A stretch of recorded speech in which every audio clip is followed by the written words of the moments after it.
Hello, hello, hello, hello, hello. It's good to see you. Say hello.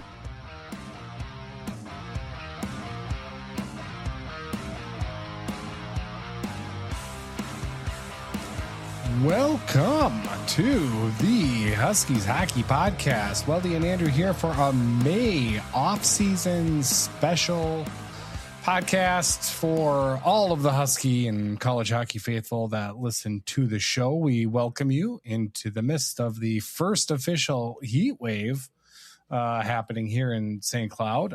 I am basking in no air conditioning right now, as it's one thing after another in my household, in my studio. If you remember, I got the furnace done during the winter when it was incredibly cold, and for some reason the thermostat and the AC unit isn't talking to each other now. So I called them back out here and said, you got to look at this. Another 5-figure repair estimate.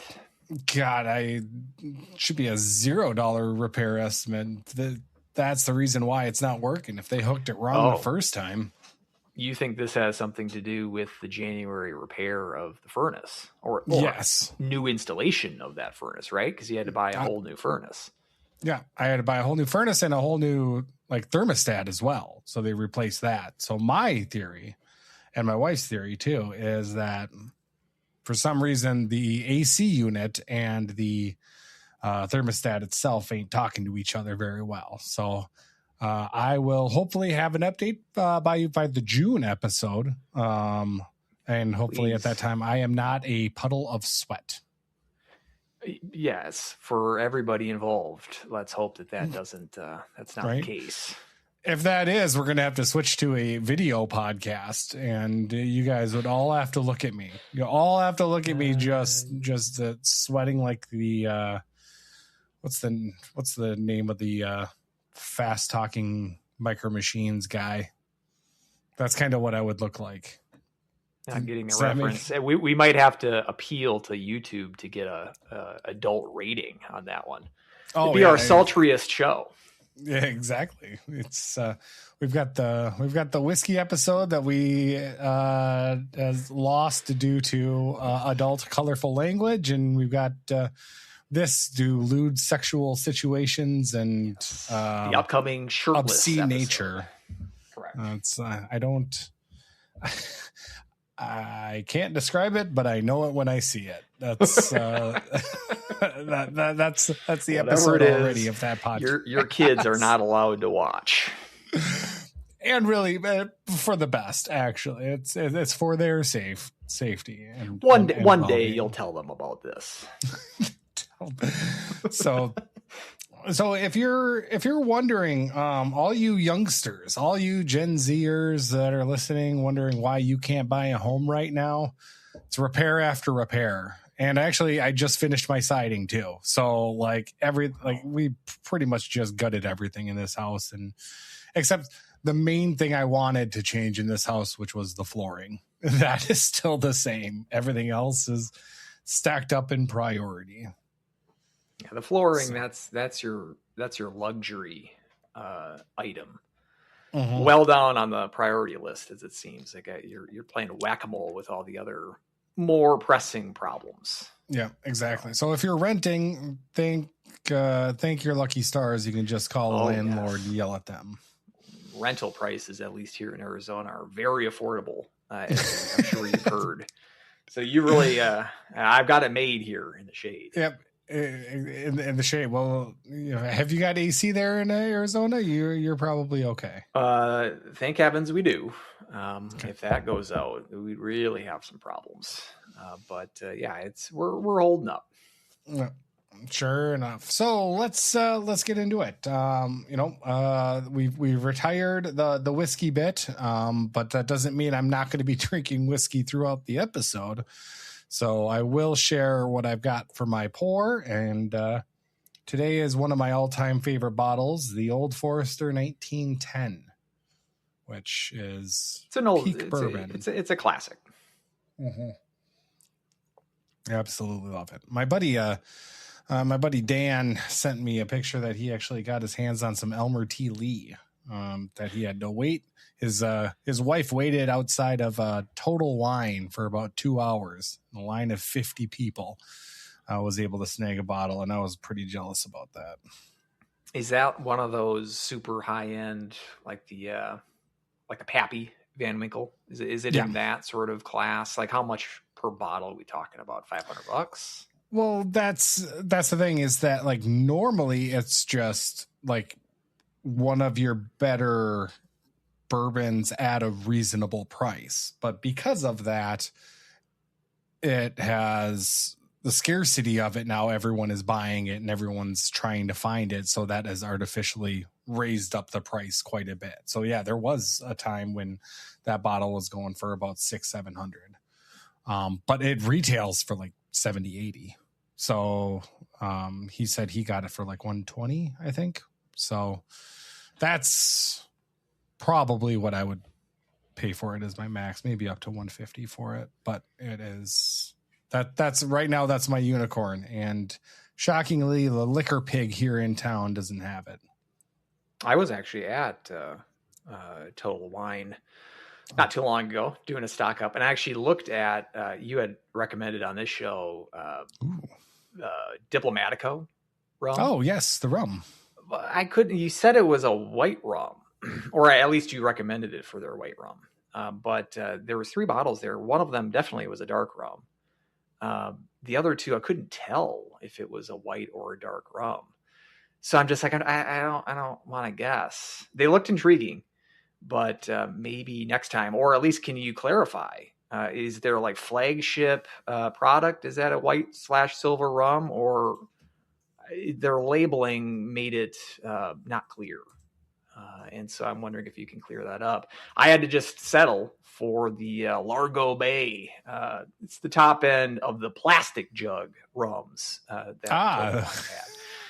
Which again, I am not a snob when it comes to that stuff.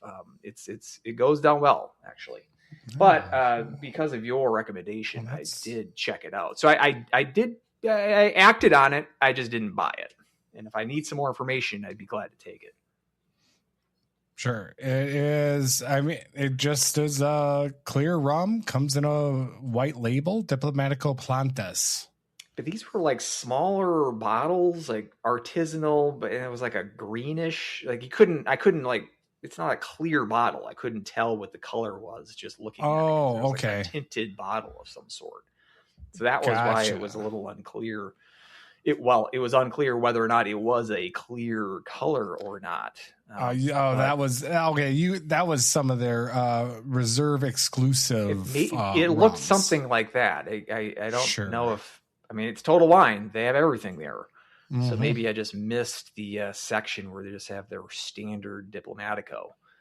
Maybe I was in the higher end line of their. Yeah, you're just too fancy. Maybe I'll just have to check again next time. Or maybe just pick one of those up and let me know how it is. Oh, I'm sure they'd be good. Maybe I need to up it, right?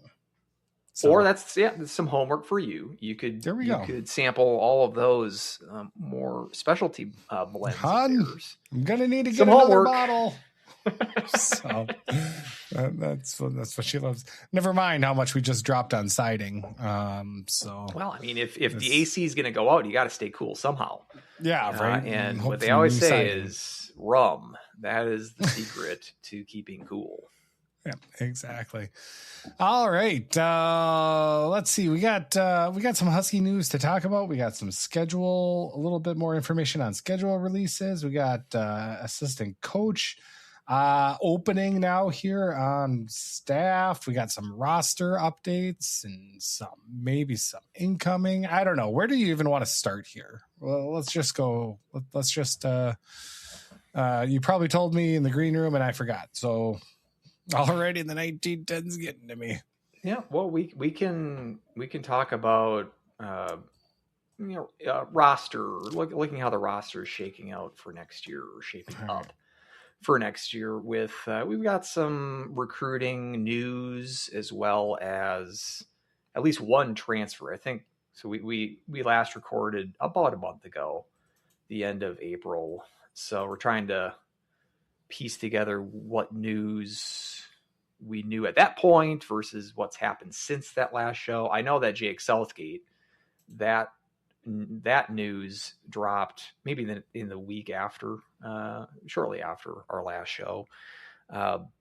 Appears to be at this point, barring no other losses from the roster for any reason, probably is going to be the last transfer that they add for this coming year. He was a left winger for Lindenwood this past year.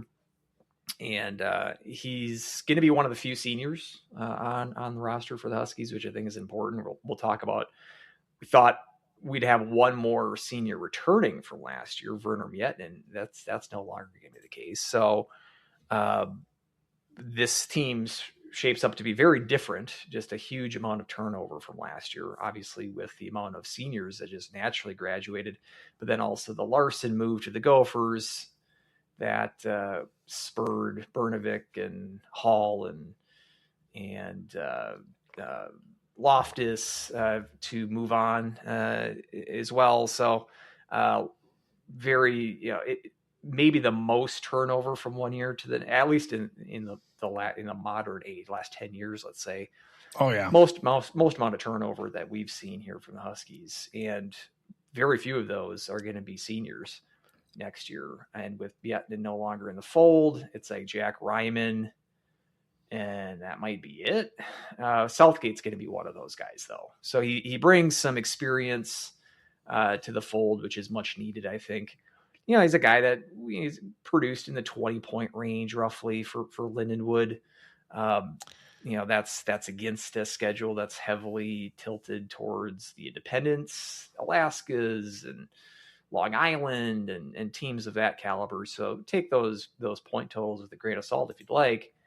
Lindenwood did schedule a decent amount of NCHC teams last year, beat Denver, for instance, probably most notably last year. And Southgate actually put up 6 points in 6 games against NCHC opponents last year for Lindenwood. So he has some experience playing with these teams.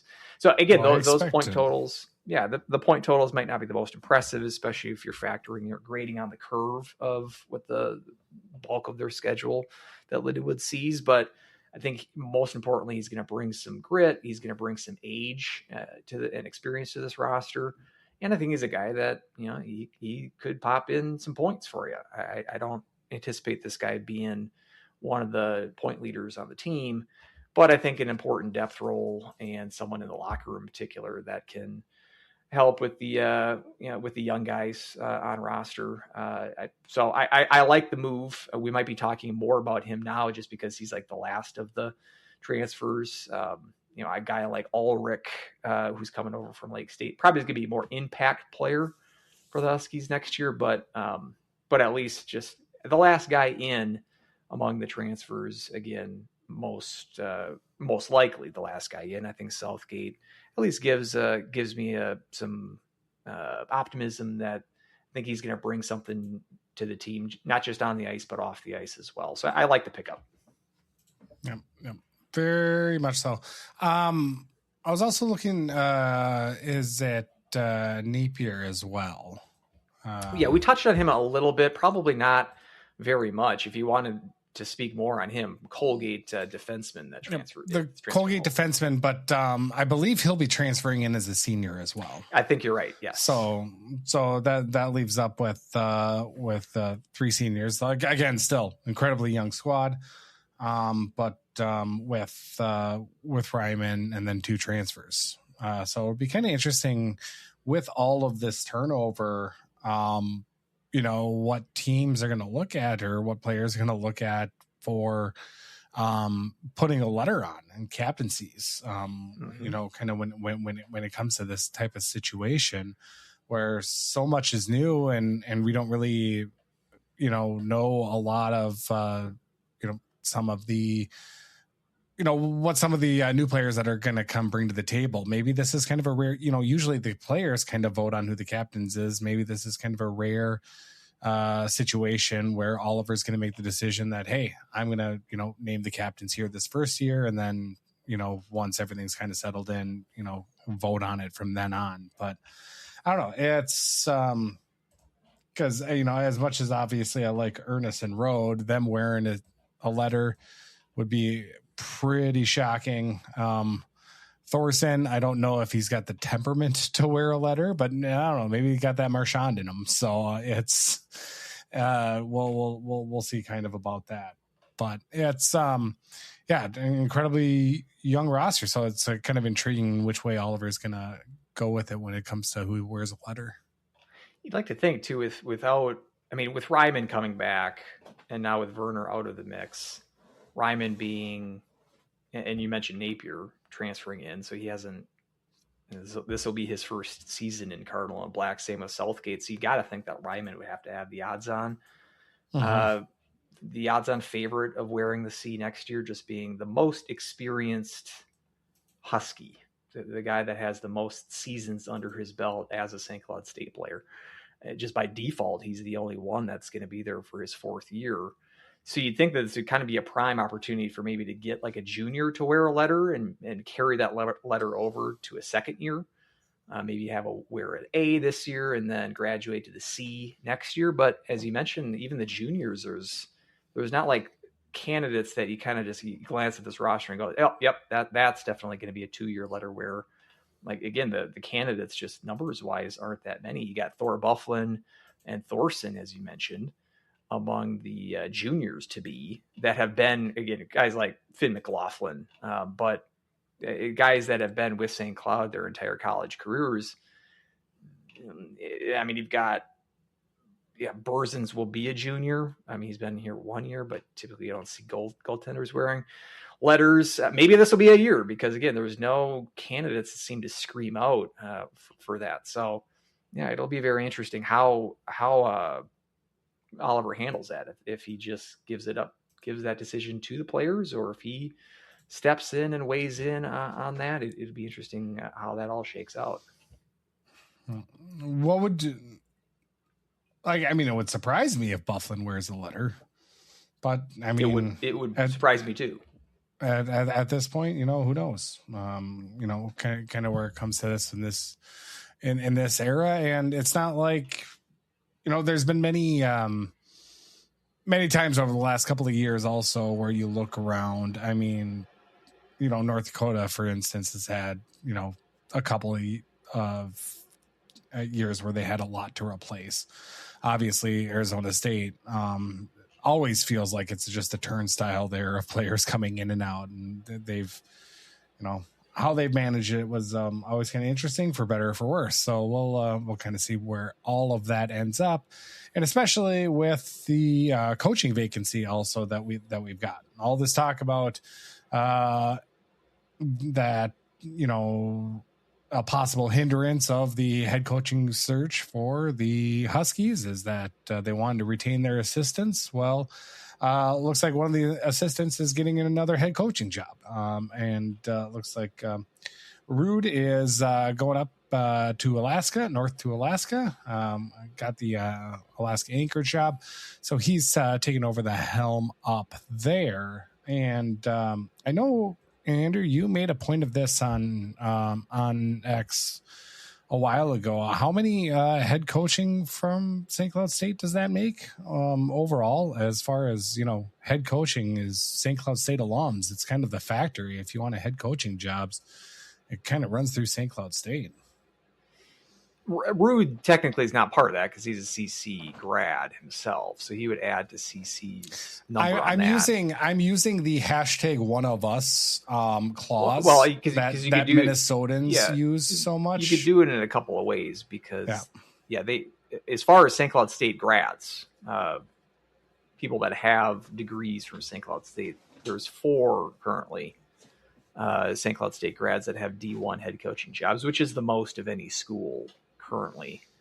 They would have had, and that's counting Oliver. So it's Oliver, Mike Hastings. And there's one that I'm missing here. Keith Fisher from Lindenwood would be the deep cut there because he never played for the Huskies, but he graduated from the school. I'm missing an obvious one. I don't know why I'm missing it, but Reboyne. So there is your 4. And they would have had 4 last year. I mean, so Oliver is the new one this year, but you've got to remember Motzko was also a St. Cloud State grad, and he was active up until a month ago. So they've had several D1 coaches or alumni as D1 coaches for a while. Then if you just go by their assistant staff, the last couple iterations of the staff have each had a guy move on from that staff to become a head coach, or maybe not immediately. So like Raboyne was on staff, followed Motzko to the Gophers, then was hired by Augustana. You had Oliver, obviously, under Larson's staff. He goes to the USHL, then to Wisconsin, now to the Huskies. You had Shayak leave a couple years ago to take the Northern Michigan job. And now you have Rude leaving to take the Anchorage job. Shayak, Rude, those guys aren't, neither of those guys are St. Cloud alums, but they had experience on the staff. So it goes to another point about how St. Cloud just produces a lot of coaches, whether or not they're alums or if they're just moved through the staff in one way. It's a good school to hire a head coach from. We only say that because it's been happening pretty frequently, like almost on a yearly basis for the last several years. So yeah, that's going to be a difficult task for Rude. I wish him well. That job in Anchorage is one of the more difficult ones, I think, in college sports right now. I did remember when they came in, Seawolves would have played in St. Cloud last year, and I think Jim Erickson mentioned on the show that they were making arrangements to go back to the Sullivan, which was their old facility. They've been kind of playing in like a practice rink. If you've watched any of their streams on YouTube over the last couple of years, the facility that they've been in, it's like 600-700 seat, decent looking for a practice venue rink, but not a real serious facility if you're like a competitive, serious program. Going back to the Sullivan, which is where they played during their WCHA days, you'd think would bode well for them. So if I don't know if that's going to be the case this year, if they're going to play all their games there or just some of them. It's going to be like a hybrid situation. Not really sure, but I mean, they had to take a break from D1 for a couple of years in the early 2020s, resurrected the program, but have been really struggling to even put up, just regular bad seasons. Like last year was just an awful season, 4 or 5 wins, I think. So for them to kind of get back into, we can like fight for 500 ish, seems like a tall task, at least in the short term for Rude.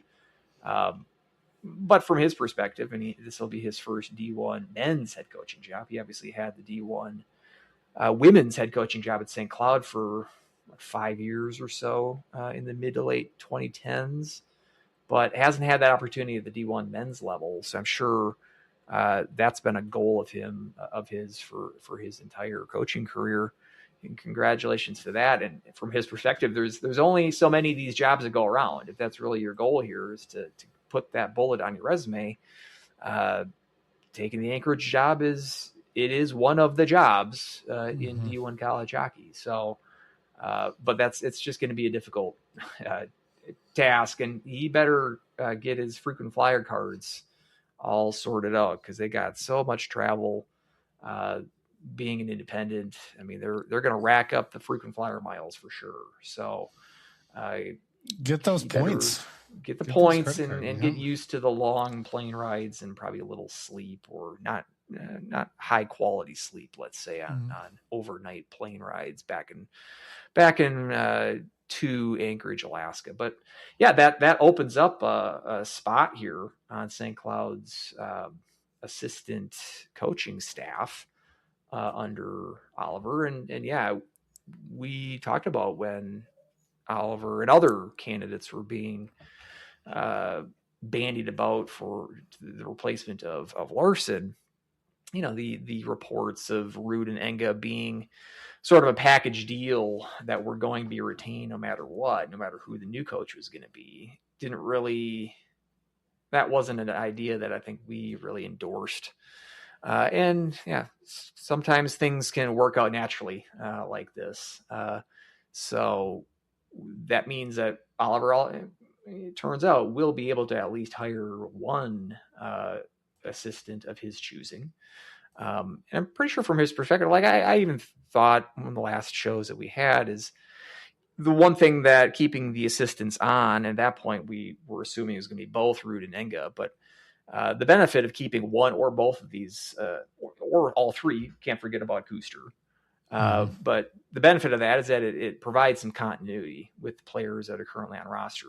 The one wrinkle there is we've mentioned how few returning Huskies there are going to be on this roster. So what value is that to keeping all the assistants around? But you think that does provide a benefit to not just the guys on roster, but commitments that haven't quite yet come to campus yet.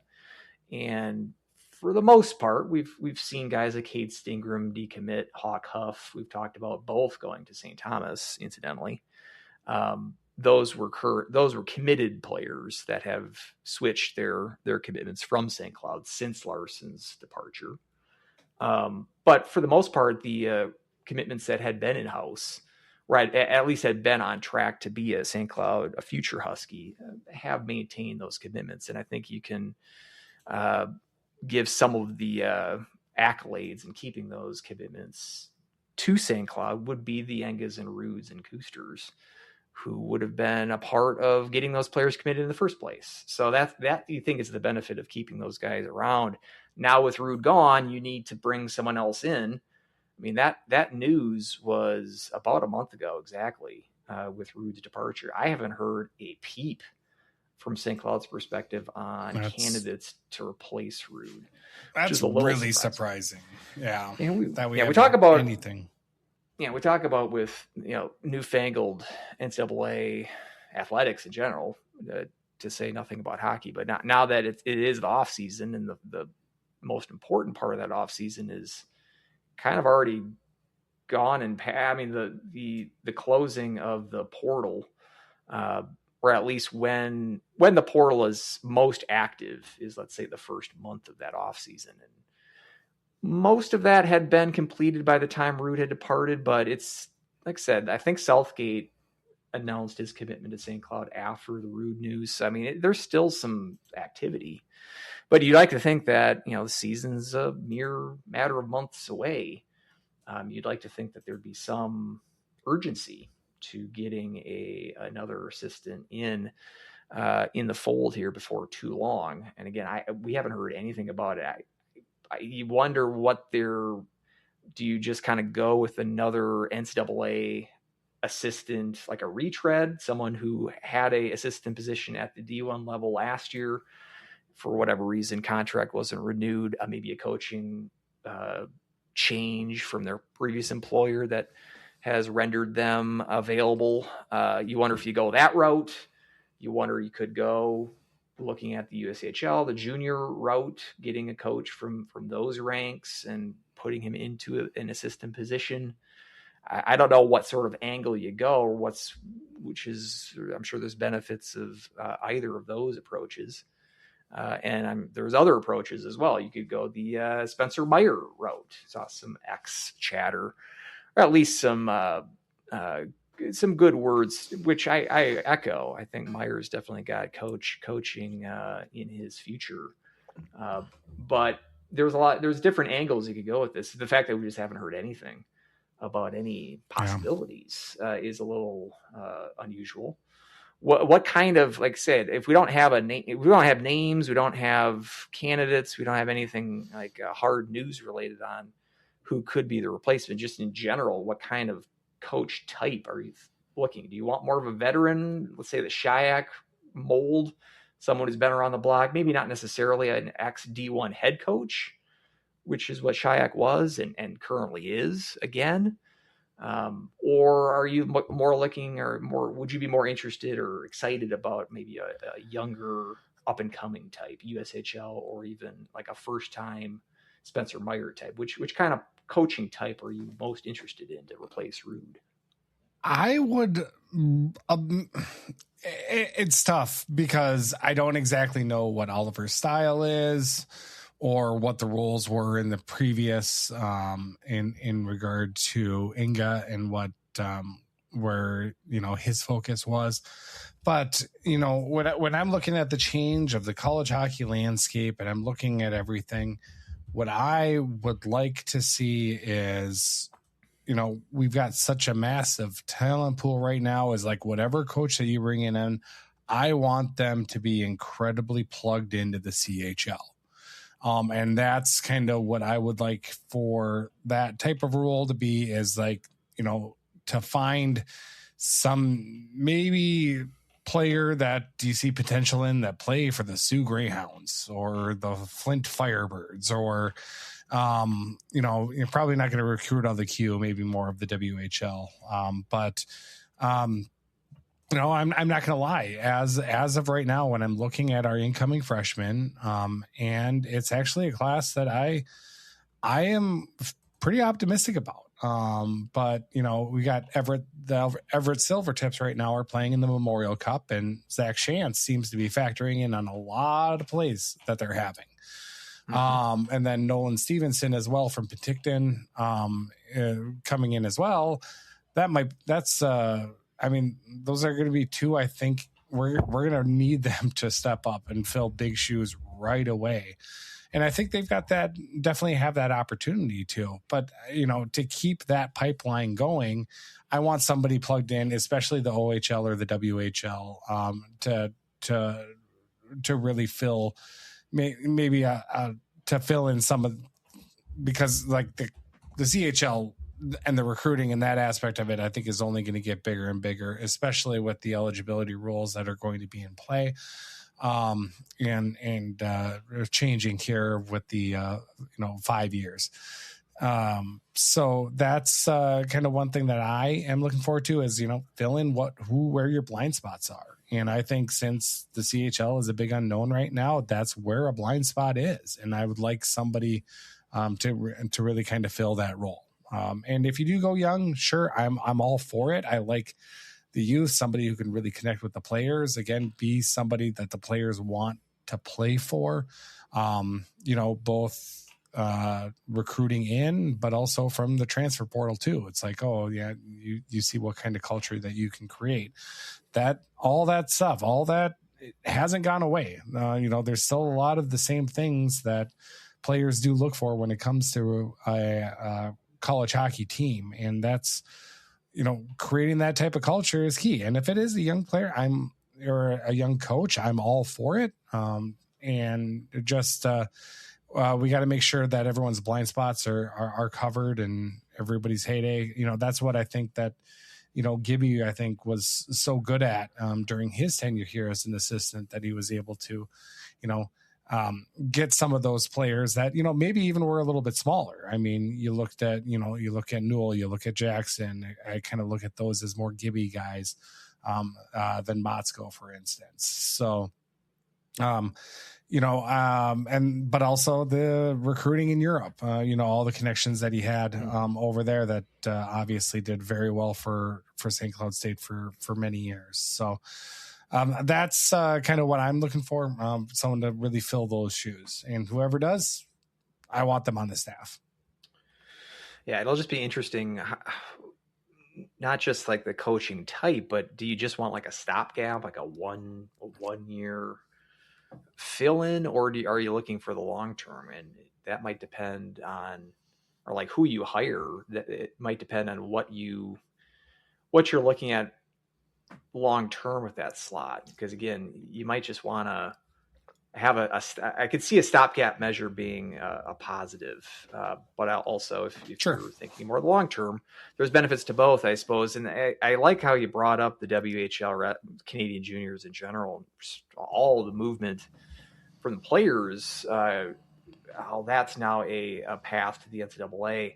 I'm wondering if we're going to see a similar crossover with coaching, because that's typically not a path of like to get college coaches from the Canadian juniors. I mean, Dennis Williams was hired by Bowling Green a couple years ago from the WHL. That was before the Canadian junior route had opened for NCAA, but he already had coached bowling once before, so he had previous NCAA experience. Now I'm wondering if not just head coaches at CHL programs, but assistants, if that talent pool for coaching, if that now perhaps we see some crossover there. And I think that'd be a pretty decent idea. You look at St. Cloud's recruits that are figuring to come in this fall. Obviously, when Larson recruited most of these guys, they weren't at the WHL then, because that's only been an option in the last year plus. But Nathan Brown, Brock Such, Shantz that you mentioned, Nolan Stevenson, all those guys are in the WHL now.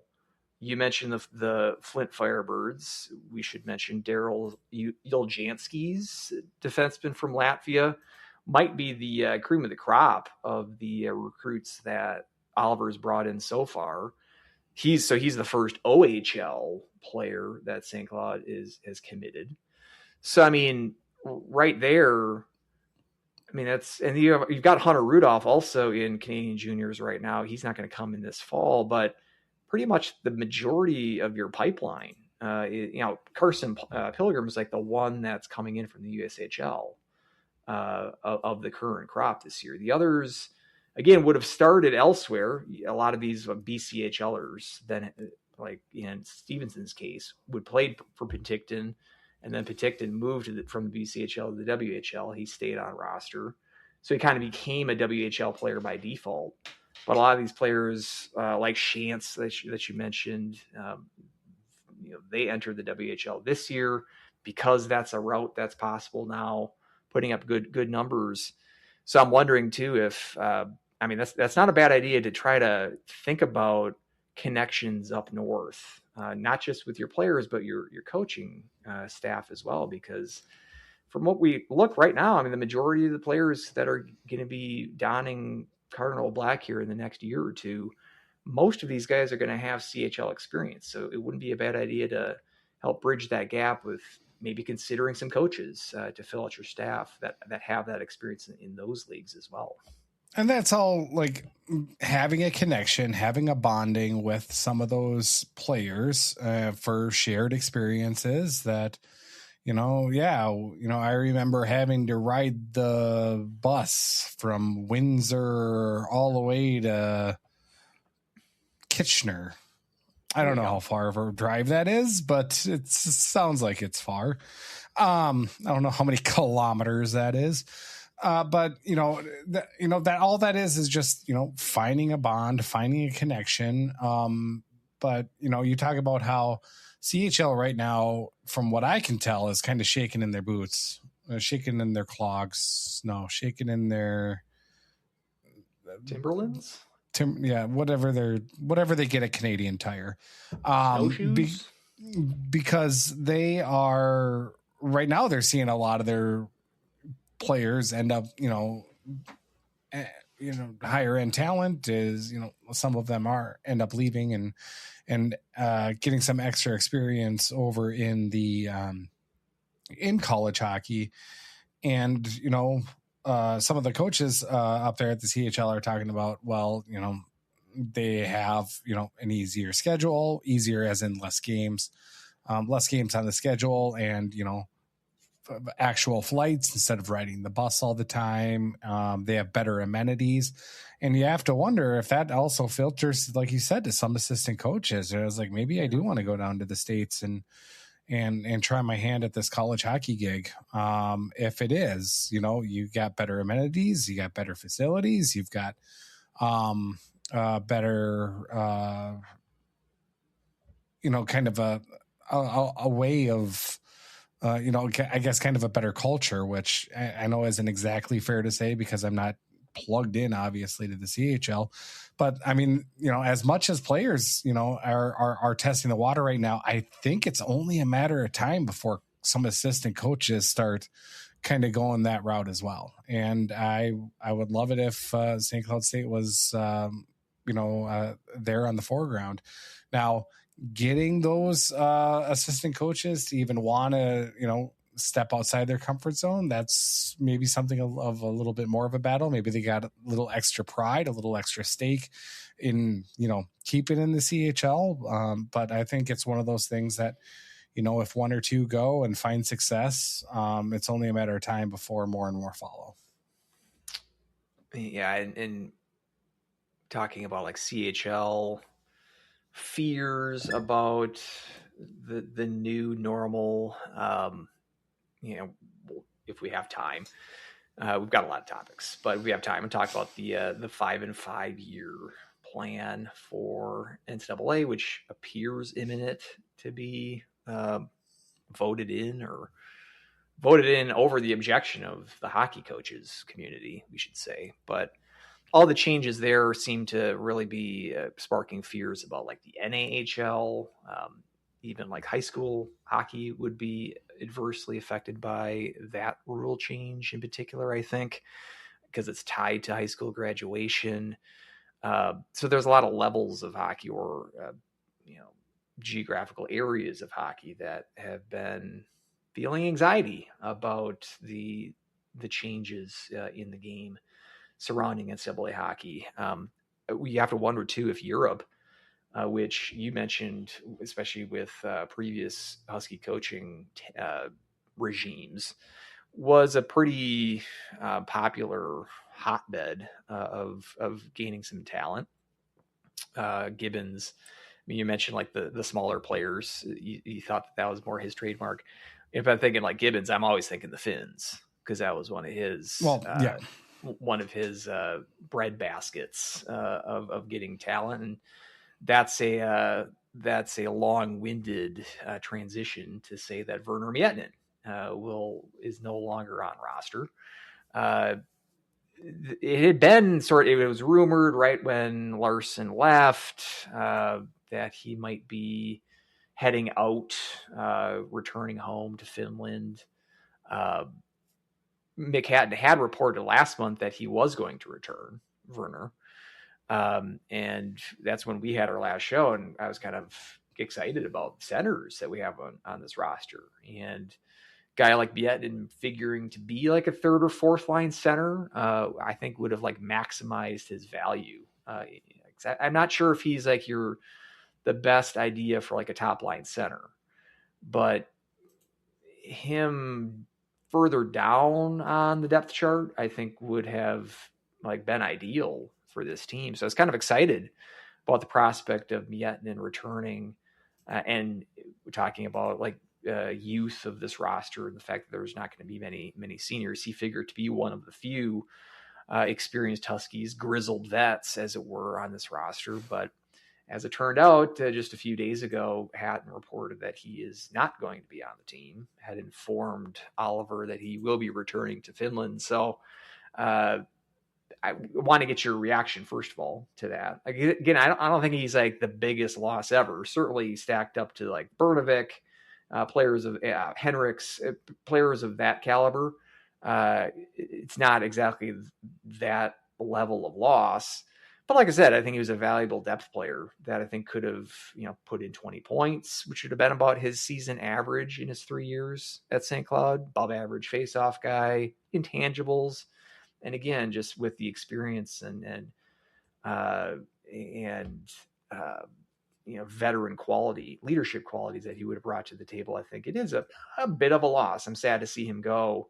What's your reaction? What was your reaction when you heard that news? And I mean, is this just going to be next man up? Is this more Aiden Welch that we're going to see at the center position, or one of these freshmen that we're talking about, like a Nathan Brown type? He's going to maybe get some more looks at center that he might not have if Miettinen had stayed. Or are you kind of looking more rosy on this? I'm trying to think. You're thinking this opens an opportunity for somebody else, or what was your reaction? I mean, my first reaction to this was kind of like I guess frustration would be the best, because Verner, obviously he had big clogs to fill, and I don't know. I got to find out where. I think they wear clogs. Are they Finnish in Finland? It's closer, I think, than Canada. I don't think Canadians wear clogs much, but I think you're closer with the Finns. Okay. All right. Perfect. But having the Miettenen last name and coming off of VT and what he was able to do and mean to the team, that was a lot to fill. And he never really, got up to that even with healthy. But I think we'll never really know the full extent, and maybe could be one of the biggest, like, what ifs, what if he was healthy the whole time? I mean, I think that way about, quite a bit about, oh my gosh, I'm blanking on his name. He's who had all the concussion injuries in the late teens. Had so many. Oh, that's gonna bug me.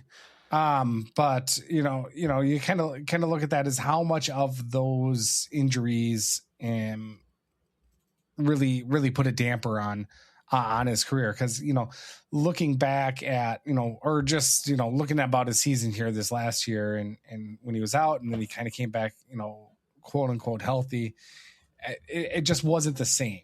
He wasn't the same type of player, and he wasn't quite there when it comes to what we think that he could have been, and he had that talent that he was able to. So it's a kind of a unfortunate situation. I was really excited, like you said, of him to kind of be at a lower line and really kind of cause some havoc. But I obviously wish him the best going forward, playing over in Europe.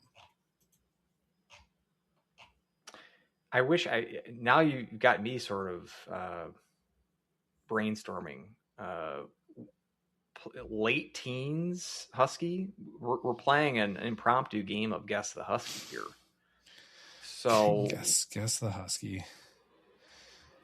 A lot of concussion issues. Okay. First off, we can't say fully that they were concussion issues, so they probably weren't. They're just injury related. It's still not helping. I'm vexed by this question because we're talking like late Motzko, early Larson. No, it was Motzko. So more middle. Okay. Middle. Morley. David Morley. Thank you. Okay. All right. Yes. Yeah. Okay. Middle Morley. We got there. I knew it was going to be a name that I would have liked. Yeah. That you delivered on that.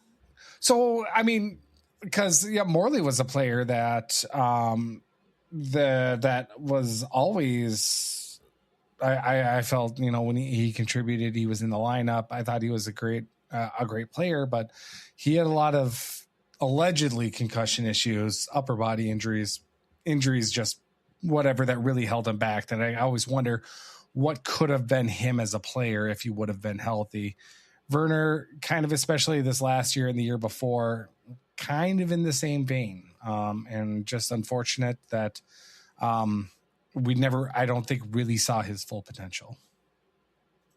Yeah, especially this year, because he was out for the first, well, not the first, but I think like 10 games or so in the first half. Most of his first half was just kind of lost to injury, and he played, I think, decently well. He got I know he got a player of the weekend from us sometime in the early second half. So, I mean, he was playing his best hockey like January-ish, kind of tailed off then again at the end. Like I said, he reminds me of the Punto principle that we brought up here.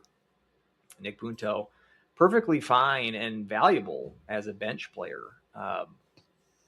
Good glove, in a utility role, very valuable. You stick him as your everyday shortstop, it just diminishes, it kills all that value by overexposure.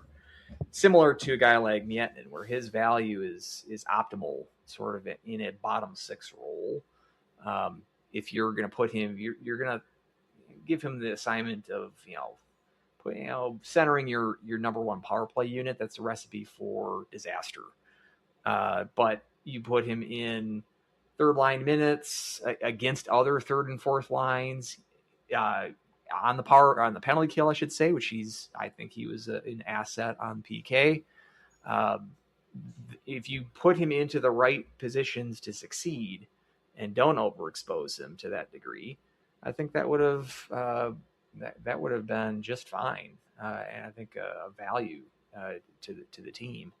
So it's disappointing that we don't see a fourth year out of him, but so it goes, I suppose. In the newfangled world of NCAA hockey, the guys can come and leave so quickly, and decommits, and then flipping commits and picking up guys who had decommitted and transfer portal. You win some, you lose some. The guys that we've talked about, Uljanskis, who was a UConn commit, now he's in the Huskies. Full. It goes from one Husky team to another, to the right Husky team, St. Cloud State. We've talked about the defectors to the St. Thomas fold with Huff and Stengram. Pilgrim, was a UND commit up until a couple of months ago. So, I mean, there's the accounting, as long as you're coming out somewhat ahead, which I think they are, even with kind of the losses. I mean, I was obviously disappointed with a guy like Huff. I think a guy like Uljanskis might make up for that. I don't know if they're exactly a 1-for-1 trade, and it's probably wrong to even think about that in terms of, one commit for one commit like that. But just the fact that we're able to get a kind of a head turning commitment like that. And especially it's from a league, at least, that we haven't seen a commitment come from yet, the OHL. That's another good sign that Oliver's he's not just a one-trick pony. He doesn't have just one or two hotbeds of recruiting. He makes the rounds, or at least his reputation has preceded him, where guys like that are willing to make a commitment to a new coach under these circumstances. And Uljanskis, you should mention, is going to come in this fall because he's in the OHL. He's turning 20 here pretty soon, so he can't go back to the OHL. So he's got to come in. I was wondering about that too, if he's definitely coming in. He will be because of that rule, the OHL. So I'm excited to see him this fall. Again, this defensive core is going to be just as brand new as most of the forwards are as well. But obviously a guy like Henricks is a tough loss, but rebuilding the back end with guys like Darels Uljanskis, which I am going to trip over that name a few times. But there's a reason I haven't said it yet. I did double check to see if it's right, and I think it's Uljanskis, but Uljanskis, it might be a hard U rather than a soft U. I'm not sure. Try my best, but however you say it, if we are butchering it, apologies if we are. But just excited to see him play. That'll be a Jason Bryant problem. He'll have when we're announcing the starting lineup, he'll have to deal with that. I know it's Jamison Slies. I did have to go and listen to a video call of a goal of his just to make sure, and that's just assuming that broadcaster had it right. But I just want to hear someone else say it first, and then I'll just follow the lead. But Jason Bryant, he's got to do the real homework, I suppose. Right. But he gets to say from Latvia, which, hey, having a Latvian on the team, I am all on board. There's your European connection. Yep, exactly. So yeah, Slies transfer from Western Michigan as well. Kind of had some spot duty there, but forward coming in. So that's kind of, I think that rounds out everybody from the transfer portal, I believe. We talked about Ulrich. We talked a lot about him last show. Finn McLaughlin, he would have been the first guy that they got from right after Oliver took the job, coming from the Gophers. Napier, we talked about this show. Slies a little bit last show, a little bit now. And then that had an article as well, did also confirm some of these commits. I don't think he had Nathan Brown listed on his article, but Nolan Stevenson for sure was listed as coming in.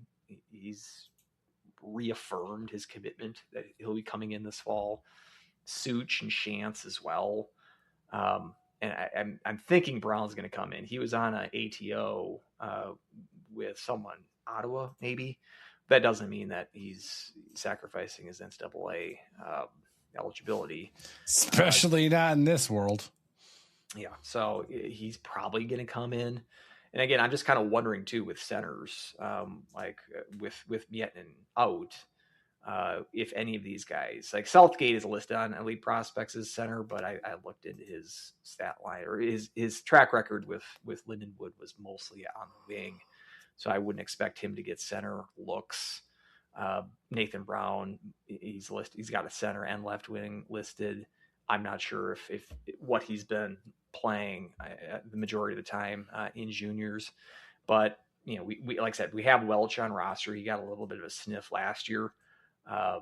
He strikes me as a depth guy. That might change, obviously, especially if they don't have, if any of these incoming players aren't going to be suited for centers. We might have to try Welch out of necessity there as a fourth line center. But so it's interesting, always interesting how those kind of positional battles, because I mean, forwards for the most part, unless you're Dan Cronick, like a lot of these guys can play center. You throw them there, but a lot of them Cronick exactly catching strays on the podcast.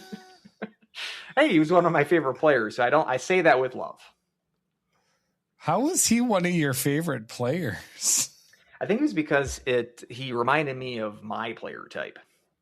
Kind of big, barreling, slow, parked in front of the net, scored about 8 goals a year, all garbage goals. And that's kind of, it reminds me of me a little bit. Gotcha.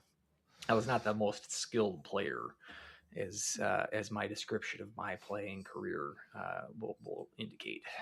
I just remember his Facebook profile picture was a side-by-side of his SCSU hockey picture and Adam Sandler from Little Nicky.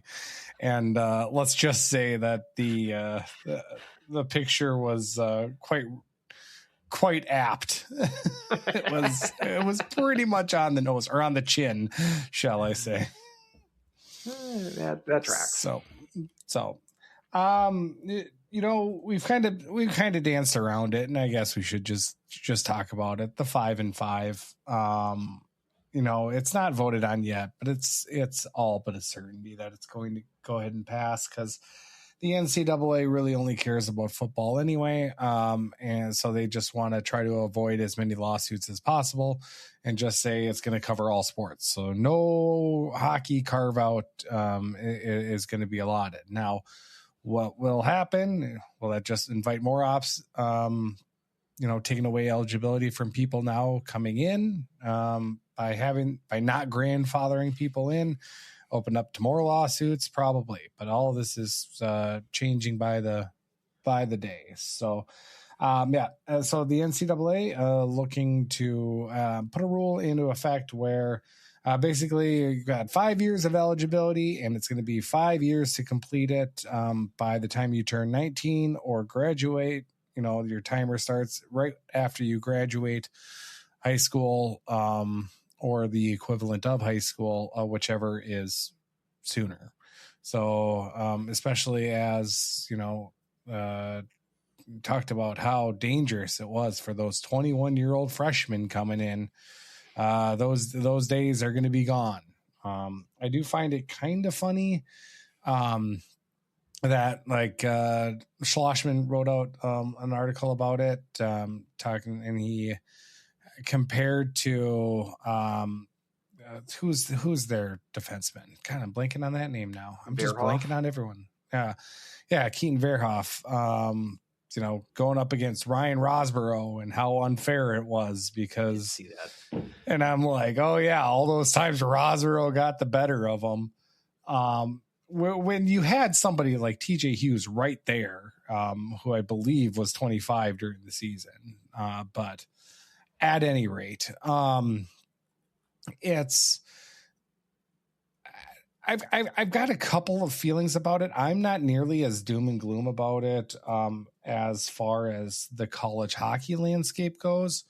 especially now with the transfer portal and all of this is kind of stacking up to where I don't think college hockey is going to be that effective, because I don't know how common it'll be for people to stay 5 years. Maybe coming in a little bit, you might even get more people that are older coming in for 2 or 3 years. I mean, we're getting that right now with players. I think there's a 23-year-old coming in that played 2 seasons in the ECHL that's coming in for Arizona State. Correct.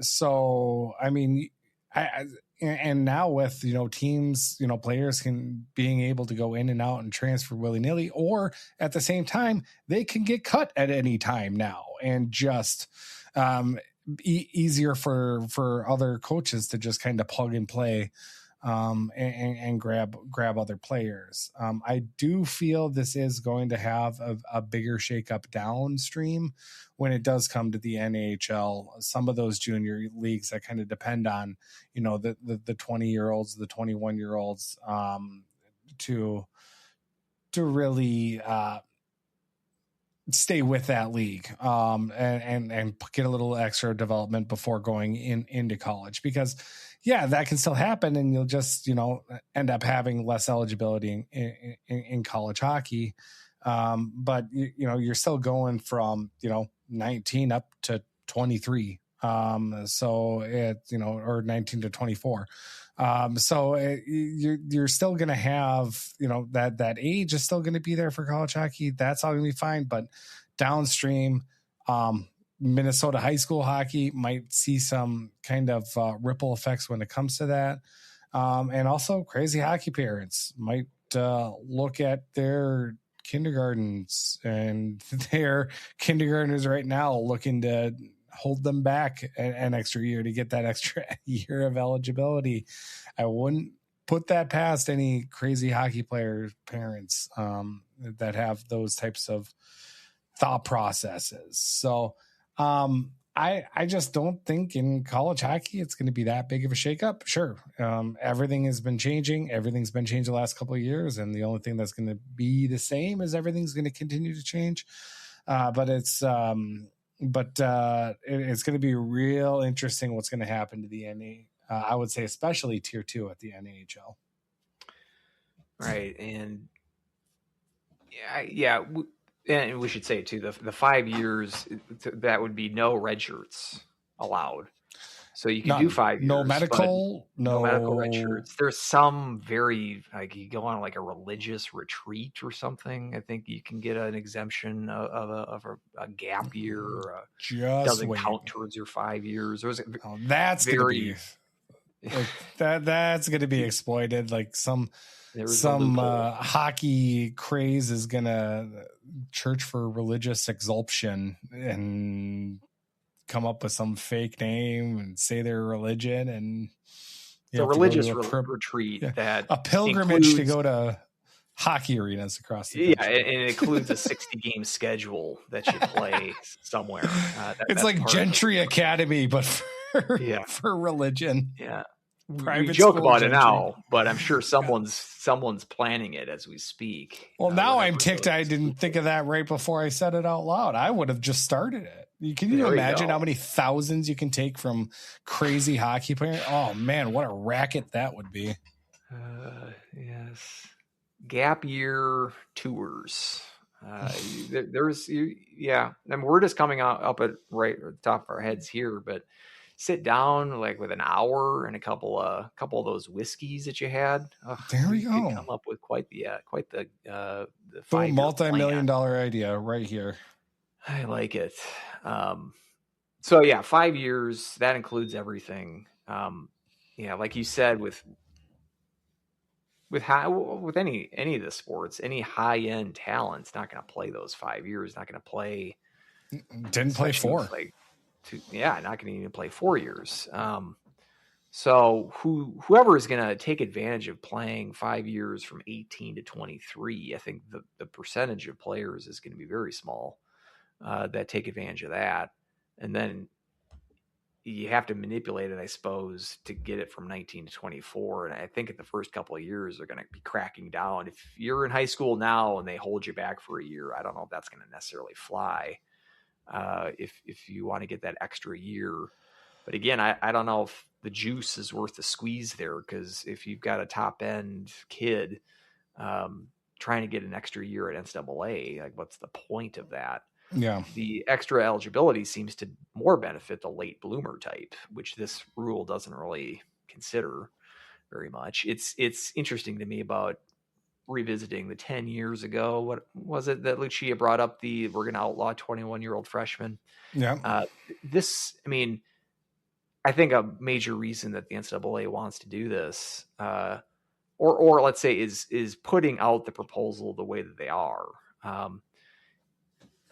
because in effect it precludes players from playing over age 24 in any sport. I saw earlier this year the NCAA granted a 9th year of eligibility for a football player. Yeah. That's the second time that they've allowed a 9th year for a player. Also, a couple of years ago, the guy that they granted this year plays for Montana. I think he started at USC. Injuries for his first several years. He didn't even start playing until like his 4th quote unquote year of eligibility. Now he's been like year by year applying to the NCAA, getting these red shirts to continue his NCAA playing career. I think everyone can agree that that's kind of ridiculous, even though that might have been unfortunate for that player to have the injury problems that he did. I think that's not it's not your call, dude.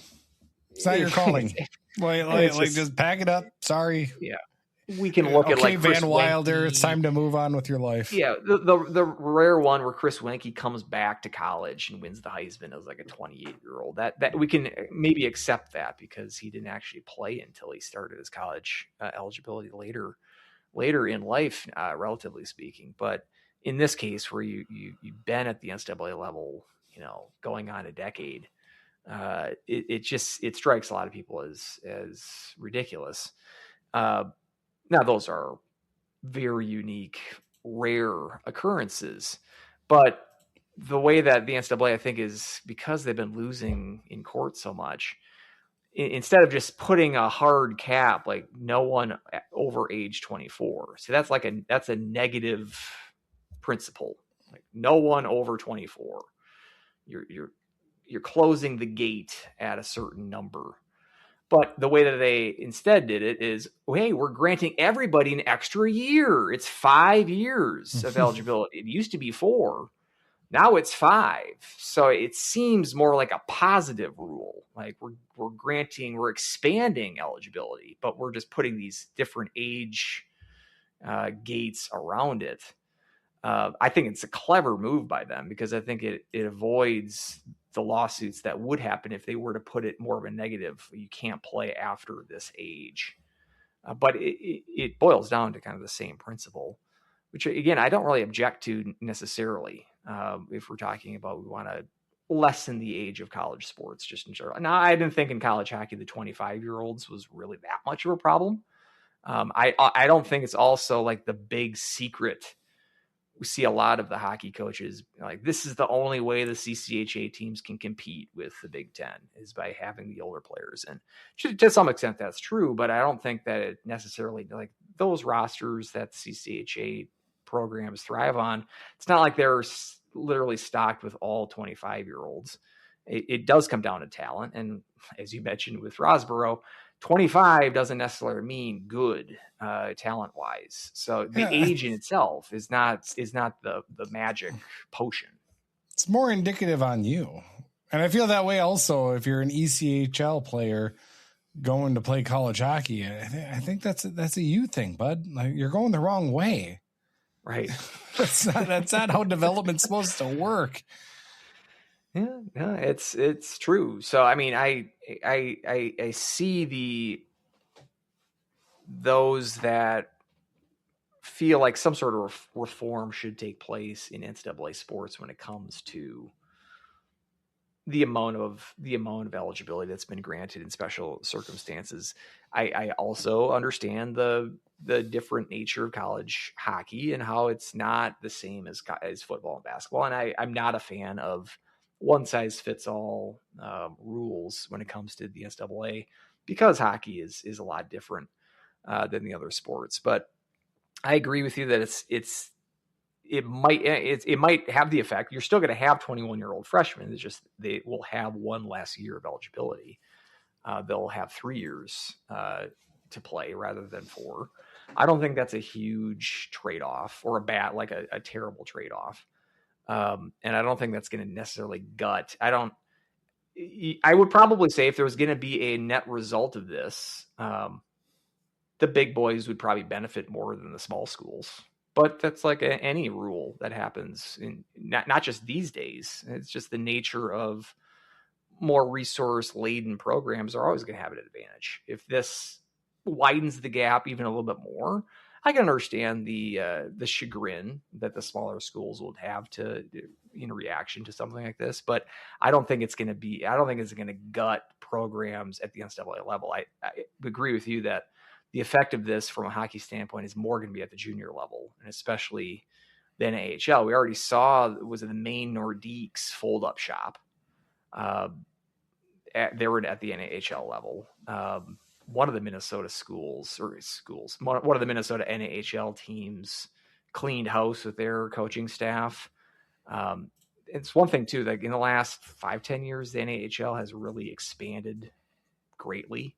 They've got over 30 teams, I believe, and they're all scattered about. They've got a couple of teams in Alaska. They've got teams in New England. They've got teams in Texas and New Mexico. And then they've got a couple of teams in Minnesota. And they've got teams in small cities, towns, Chippewa Falls and whatnot. So I feel like it's been a business model from the NHL that I'm not sure if they can sustain itself with the amount of teams and the amount of kind of far-flung teams that have a lot of travel obligations, how much that can survive, especially with this. If this is going to preclude a pipeline from the NHL to NCAA, how that business model can continue. If this means that NAHL has got to kind of contract its business operations a little bit, I would not be shocked if that's like the upshot of this. Which, that's not something to celebrate necessarily. You like to see more expansion in opportunities rather than the lessening of opportunities for players. But, like I said, the CHL is now an avenue for players who are still interested in playing NCAA eventually. That's a new path that has previously not been available if someone still wanted to play NCAA in their future. So, I mean, the opportunities there could shift as well. So, yeah, it's hard for me to see the crystal ball here and see what the overall effect this will be. I get kind of both angles on this. But like you, I hesitate to say that this is going to like kill NCAA hockey. I think NCAA will be fine. It's just maybe the environment and ecosystem around it that might suffer a little bit. And I hope that high school hockey isn't negatively affected by this either. You got to kind of be appreciative of the fact that Minnesota is somewhat alone there. I mean, there's other states that have high school hockey, but certainly not to the extent and popularity that Minnesota has it. They're kind of alone in that, or at least unique in the country with the amount of the Wisconsin State High School Hockey Tournament. I'm not sure if that gets like a quarter of the eyeballs that the Minnesota State High School Hockey Tournament does. So, I mean, and because of that, it might weather the storm, or the effects of this rule might be less apparent in Minnesota just because it is so special in the state. But I wouldn't be surprised if there are either some downstream effects, players that leave, that don't play high school hockey that normally would have if not for this rule, or like you said, if there's some clever maneuvering about getting around this age, delaying graduation. Like I said, you probably would have to start that pretty young, because I don't think you can do that if your kid's like currently in high school these days. I think they'd catch on to that. They'd catch on pretty. But I wouldn't be surprised in 10 years, we get a lot of 19-year-olds playing in that state high school hockey tournament, and for a reason. But we'll see. They've still got to vote on it, like you said. I guess things could change, but the hockey coaches were unanimous in their objection to this, and it doesn't seem like the NCAA is receptive to altering their plans based on one sport's dissatisfaction with the plan. So it's probably going to be the new policy, and we'll see how they adapt. And that combined with the roster limits as well, like I don't know how much this is going to, like, yeah, I mean, obviously it's a lot, and especially I can't even imagine trying to manage scholarships on a year-by-year basis when it comes to that. So, but looking at, like, if there's the worry that the top schools, the big schools, are going to get a benefit from this. I mean, they still have the same stipulations when it comes to the roster size, and they're going to have obviously the same turnover as they always do anyway, with players going pro and whatnot. And if we see players like a Finn McLaughlin end up finding their stride here and really stepping up, and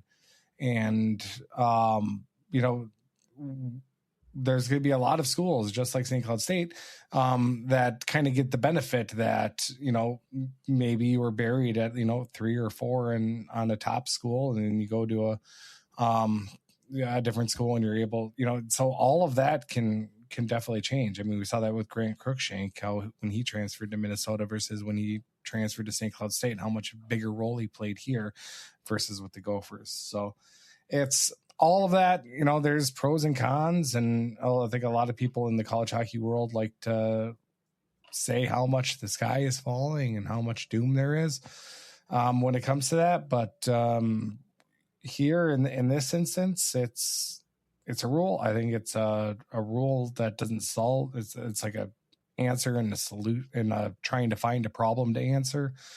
There's a better way to say that, but a solution in search of a problem, I think. So it's, but it, to me, I think it's going to be, just kind of still business as usual. And, we'll see, maybe in a couple of years, I'm completely off base, and we're going to be talking about the third straight Big Ten championship because all it is doing just bouncing between either Michigan school and Penn State. So. Yeah, not the Gophers, though. No, conspicuous absence in your hypothetical future Big Ten. Even in my hypothetical, I'm not gonna wish well there. So, that's fair. So, but let's shift on back to actual Husky talk because what should we talk about the schedule? Yeah, we did touch a little bit on the men's conference schedule on the last show.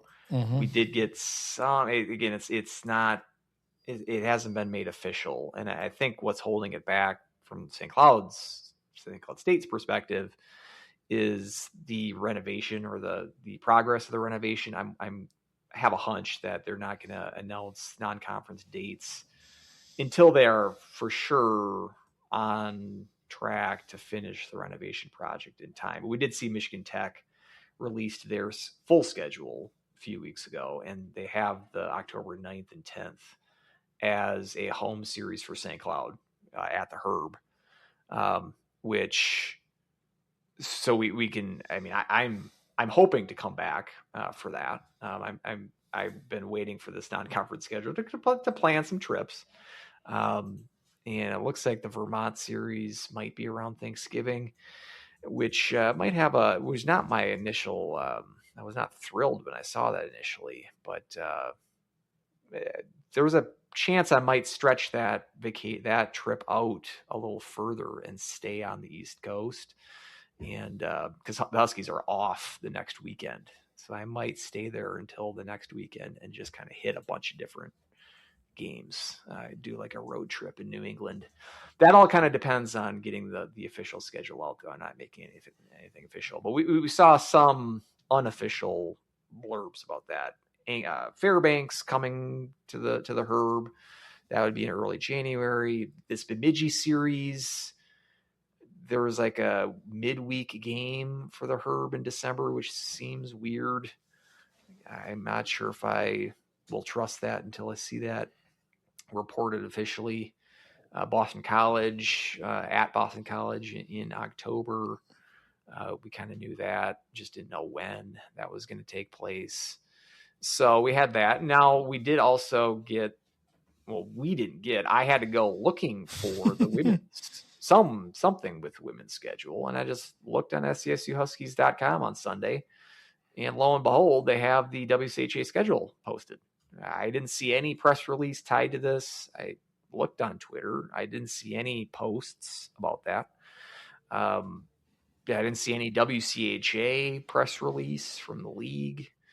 I'll take the SCSUHuskies.com. I'll take the official school's athletics website's word for it that's a legit schedule, and it makes sense in the sense that their first two conference series are on the road, which I'm sure was their request, or at least the first weekend, because of when they're thinking this renovation is going to wrap up. I posted that on Twitter, kind of a screenshot of the conference schedule if you want to look at it. It's a little silly to dissect it because it's the WCHA, so it's a gauntlet. They've got several 3-week stretches here where you're playing Wisconsin, Minnesota, Ohio State, Duluth. There was a 4-week stretch for you in the first half. They play those teams in 4 straight series. Then if we even want to throw in Mankato for the, obviously you're not going to put them on this last year. Yeah, you're not going to put them on the same pedestal as Ohio State and Wisconsin, but at the same time, definitely a formidable opponent. I suppose if you're looking, you start the season at Mankato, at St. Thomas, and then home against Bemidji. And again, there is 1 week in between there that doesn't have a date there, which might be filled by a non-conference opponent. Probably Lindenwood. Well, I'm guessing because I think they have a UConn is going to come. They should be coming to St. Cloud this year because St. Cloud went out to UConn last year. Now, if that October 9th, 10th weekend that the Huskies, the men's team, is playing Tech at home, that's the weekend here in this women's schedule that is blank. So perhaps that would be the women's opener as well. Like you play that weekend against UConn. Again, if I'm coming back for that weekend, I'd love it if the women were also home that weekend because I'd be able to see their games as well. I would not, like last year, they played their opener in September against Lindenwood at home. I would assume that's not going to be the case this year because of the renovation project. So if I'm going to guess, they'll probably play someone in the last part of September on the road, and then they'll play UConn perhaps in that second week in October. And then it was rumored last year when the men got Vermont on the schedule that that the women were going to go out to Vermont the same weekend that the men were. And if that's the case, we're thinking maybe the Thanksgiving weekend that perhaps the women can go out to Vermont. Again, that's all speculation. Don't take any of that to the bank. But if I'm going to guess, probably like a Lindenwood trip in September, and then UConn at home sometime in October, and maybe Vermont trip in November. They'd have 6. If they're not playing in the Icebreaker, which is an exempt weekend, they would have 6 non-conference games to fill. So that could be your 6 there. But we'll see how that does shake out. And again, I would assume that the school is being a little cagey about releasing their full non-conference schedule because of the progress of the renovation, which we've seen the pictures. They're doing the work. The project is definitely in progress. So it's a lot more sand than I thought. They gotta rip up all that concrete and then put in the pipe in the new refrigeration system. So I don't think it's like an easy fix for either the practice rink or the main rink. So I appreciate all the tarps over the seats. Well, there's a dust problem, and we don't want that to be a problem getting into the general seating areas. You don't want to. You got to make sure to save those seats. Yeah. Correct. We did get a question, but all joking aside, I will say every week or so, get a Facebook update of all those pictures, and they are really cool to watch. That's for sure. I'd like to see the final product, and again, how it's going to look with the rink shrinked a little bit. It's going to be interesting to see how the optics look. Just watching the game on TV or in person, obviously. We'll see how it goes. We did get a question from Brandon. He had a couple of questions, but we're talking about schedule, and he had a question about the schedule, and he had a question that I had as well when I was looking at this women's schedule. Any reason why the women run home and home series with the Gophers, but not with St. Thomas? He's also saying Mankato Bemidji, they don't do home and homes with them either, but those are a little bit more understandable. I think they will do St. Thomas home and homes. Last year and this year, I think they're doing just 2 games at each venue, 2-game series, no home and homes. I think they're doing it for the renovation project for St. Cloud this year. And if you remember last year, and they did the same thing, that's when St. Thomas didn't open their new rink. They opened theirs like in November, I think. Yeah. So there was a series. St. Thomas played their first, 8-10 games on the road last year because they weren't playing any games in their old rink. So they were just waiting for their new rink to open. So that was I think that was the case last year, is because St. Cloud played a series with them early before St. Thomas opened the Anderson Arena. So I think they did just regular 2-game series for both the series last year. And I think this year, because they had the early series here in October, maybe St. Cloud's thinking, well, we're not 100% sure the building's going to be complete. The renovation is going to be complete by that time. So just to be safe, maybe we'll just do the 2 games at St. Thomas in October, and they'll return the favor later in the year. I would expect starting next season, so the 27-28 season, I would think that we're going to get home and homes with St. Thomas, because we're getting home and homes with the NCHC schedule with St. Cloud and St. Thomas. They're going to be the designated rival, so they'll be playing 2 series every year here for the near future. And the first iteration of the 10-team conference schedule has a pair of home and homes with St. Cloud and St. Thomas. So I'd assume that's going to be the case with the women's side. I think just with the construction projects with both schools here in the last 2 years, I think that's the reason that we have the non-home and homes with St. Thomas this year. But I had the same question, so I'm glad that Brandon brought it up too, because I was like, that is kind of weird. The shortest trip they have, but not a home and home like the Gophers are. I never really put that together, especially with that's why you had me on the show, and that's why Brandon is a valuable emailer to the show, because we come up with questions that you just don't consider. Yeah, just dead weight over here, just drinking my whiskey. I'm actually out right now, but I should just keep a bottle next to me actually during these. Just like an IV, just a constant, like a beer helmet, but bourbon drip. Instead. Yeah, sure thing. So, all right, what do we got next on the topic anyway? I don't even know. Did we hammer through? Let's see. There was some rule changes, and we got a couple more questions. And these questions had some meat on the bones to the questions. So I mean, we can certainly spend time with that. Yeah, rule changes. You always like to go on a rant, at least every time that we have rule changes. But these are the proposed rule changes, and they're going to vote on them pretty quickly. So we can shove that off until they actually make those official, unless you really have something on your chest that you want to get off. I don't understand. Trapezoid, go. Yeah, like this is such, again, a solution in search of a problem or a question or whatever that actual phrase is. It like the trapezoid was invented because of Marty Brodeur.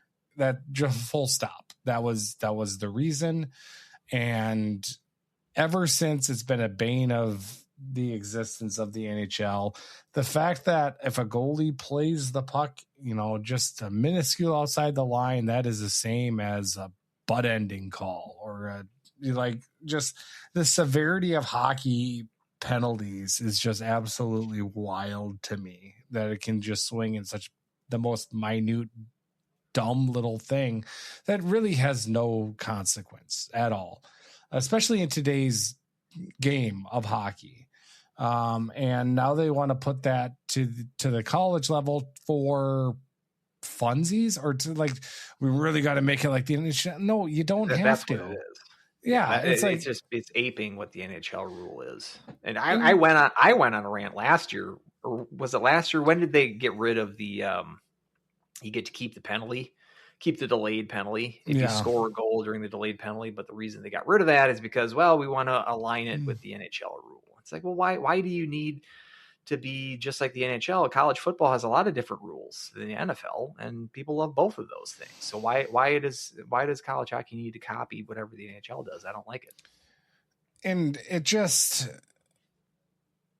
cuts off, and maybe it doesn't cut off. Maybe I'm a little bit of a boomer when it comes to this, but I just feel we shouldn't make hockey more complicated. And by drawing more lines and restricting talent again, which puck handling as a goalie is a talent. I've made this point as well, going back to the high sticking rules, being played a puck with a high stick and everything that is a skill, that is a talent, and you're neutering that talent on the ice. We should be applauding that. We shouldn't be trying to cut it off. And this having this rule, it just adds some more confusion. It just potentially adds some more stoppages. And really, I think it kind of less goals, because then there's less reason for the goalie to jump out of the net, which maybe is for the best. When we had, Cocaine Bear in net, it's like, stay there, bud. But at the same time, it's more exciting that way. And it just, the whole problem, quote unquote problem, it just doesn't exist. It's not a thing. And it's incredibly irritating that we're going to just parrot the NHL when it comes to us, when in looking at NHL history, it's like they do a lot of things wrong. They still do a lot of things wrong. And by trying to be 100% like them, I think is just a step in the wrong direction. I don't think it's right. Like, it's kind of shocking to me that they haven't made you dump the puck into the crowd, that's an automatic delay a game. I'm kind of surprised that the NCAA hasn't made that change, because that seems like an obvious one. Clearly, I don't think that the NCAA is going to say, yeah, you can we'll allow fighting, because that aligns with the NHL rule. I don't think that's gonna happen. But I had to kind of brush myself up on the rule itself. The trapezoid, and for listeners who aren't aware, trapezoid would be beyond the goal line, surrounding the back of the net or behind the net, and goalies can only play the puck in that trapezoid shape. Any touching of the puck or handling of the puck outside that trapezoid would be a 2-minute minor. Is that correct? Correct. So that would be the rule. Again, I remember when Renak was really frisky in the NCAA tournament, and was it against BU or BC that he was trying for the empty net, for an empty net goal? It was during that tournament run, and he might have been playing the puck outside the quote unquote wherever the trapezoid would have been, if there was one at that point. But other than that, I can't think of, certainly St. Cloud goalies that are like super, aggressive when it comes to going out to the dots and cutting off a pass. I know it's happened every now and then, but like you said, I don't really think it's a thing that strikes me as a problem when that happens. And certainly doesn't happen to the kind of frequency that would require changing the rule book to clamp down on over aggressive goaltending. But the only I don't make the rules. The only one I could really think of would be Staylock for Minnesota Duluth. But again, that was exciting when he would play the puck. I mean, for many reasons, it's, going and trying to spring an outlet pass, or also getting caught and him trying to dive to make back a miraculous save. All of those are good for the game. And just to again neuter that, it's just something that just doesn't make a lot of sense to me. I always thought it'd be I think good strategy. Obviously there's bad times to do this, but a lot of times it would be smart too on a penalty kill. If the team that's killing it ices it to get a change, goalie, that kind of sees the change happening, moves to cut that clearing pass, cuts it off at the top of the dots, moves well outside his crease, and then moves the puck to try to get the team caught on that change that they're trying to make. Like that, it strikes me as like a good strategy that would be not allowed if this rule were to take place. Now that doesn't. There's the scenarios that would present itself for something like that to happen aren't frequent, but you're just cutting off, you're foreclosing one possibility of an interesting kind of dynamic play that you don't see every day, that I don't really see the reason why we can't see that. But a rule like this would definitely not have us see that. And like you said, it would just make goaltenders that much more passive, that much more locked to their net. And that I'm not a huge fan of either. Again, when there's the happy medium of the goalies like Cocaine Bear, as you mentioned, that probably shouldn't wander too far from their net. But I think there's a time and place for certain kind of goalie aggression that I like to see. So I don't get as worked up as you do about these rule changes, but this one, I'm definitely in your camp on this one. All I don't right. really see the need to change it because I don't think it was a problem. So, other quote unquote potential rule changes: both players taking a face-off must have the blades of their stick flat on the ice before the puck is dropped. Oh boy, I'm excited for NCHC refs to do more tales of dropping the puck. So that's going to be exciting to watch. We get something with face-offs. God, and every year we still get the same drop the puck chance coming from the crowd because they're looking at some way to micromanage the face-offs. Now it'll just be worse. It's like, just let it be. Just let it be. Actually, that your blade of your stick isn't all the way down on the ice. Gotta redo it. We know that Mike Schmidt, he's got a breakout session at the NCHC meetings just planned on this topic alone. This is like the pre-lunch session. It says at their summer meetings. So, this one I thought was interesting. A timeout will not be permitted by a team that is not able to change its players. That one is a little. I guess I get what it's trying to do. Again, I don't think it was a problem. I think you have a timeout. You should be able to use it during a stoppage.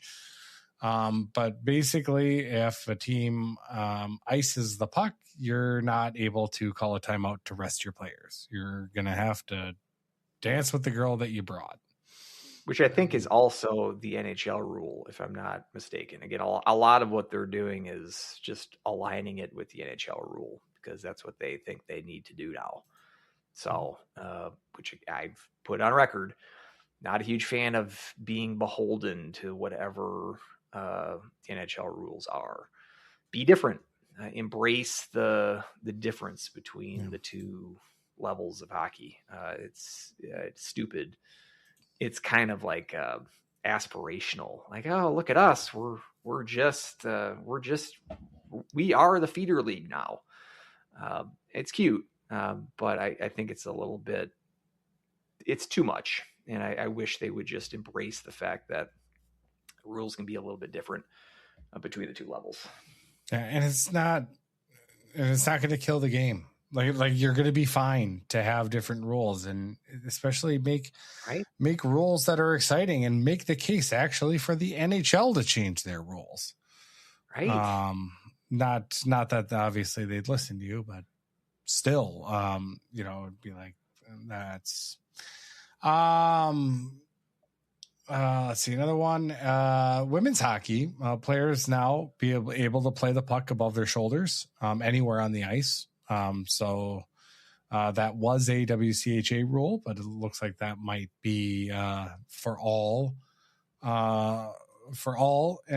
women's hockey games, which I would be a big fan of, as I have talked about. Yeah, especially if you're playing like, the Huskies, like that rule wouldn't apply to the non-conference games, but it would apply to the WCHA games. Like that, make it uniform over an entire schedule. That just seems like a no-brainer. Yep, exactly. And then hand passes will now be allowed in the defensive zone. I know that used to be the case. It used to be the case. It's not. And then outlawed it, and then now they're bringing it back. Now they're bringing it back because that's what the NHL does.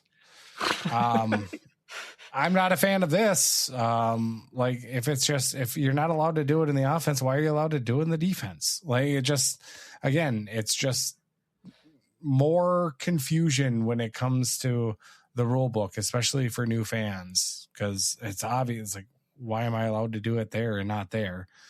I don't know. Got a point, especially if you want to try to increase scoring. Limiting the ability to bat the puck with your hands to your teammate just seems like a no-brainer to me. So doesn't make sense, but all of these are going to get voted on. I'm sure all of them are going to pass. We'll update you. We won't update it unless they don't get passed. Mm-hmm. Just whatever we recapped here, just assume that those were all voted to be changed the way that you explained. So then now everyone goes. So now every rink will have to add the trapezoid back there, and adding a little bit of expense. Adding more paint. I mean, granted, we just buy a ton of it. That we have to repaint the ice. So it's just add that. I hope that's included in the $13.4 million. That might need to be a separate bullet point, a separate line item. Yep. Like imagine like they're so consumed with this renovation project that they get it all done and they're like, we forgot the trapezoid. We forgot the trapezoid because it wasn't in the original plan. No, it wasn't in the blueprint. Yep, exactly. So, all right, perfect. So that was a little bit of a mini rant there. You're always good for those, for the rule changes. I always look forward to it. Yeah, one or two. Anything else you want to talk about, or should we just head to questions? Let's do some questions because I got a couple of good ones. What did you get? Some? I already had one from Brandon. He had some others though as well. But what kind of questions did you get? And then we can... Well, I got one. Obviously, Dan Jacobson did ask about the Star Fox game and if we're going to get a June Nintendo Direct. I will say yes, we're going to get some kind of June Nintendo Direct. I think Ocarina of Time remaster will be announced at that time, and I am going to consume that with every inch of its life because I absolutely adore that game. I am a shill for Ocarina of Time. 100% will always be number one video game in my heart of all time. Obviously, yes, nostalgia. That's what art is. That's fine.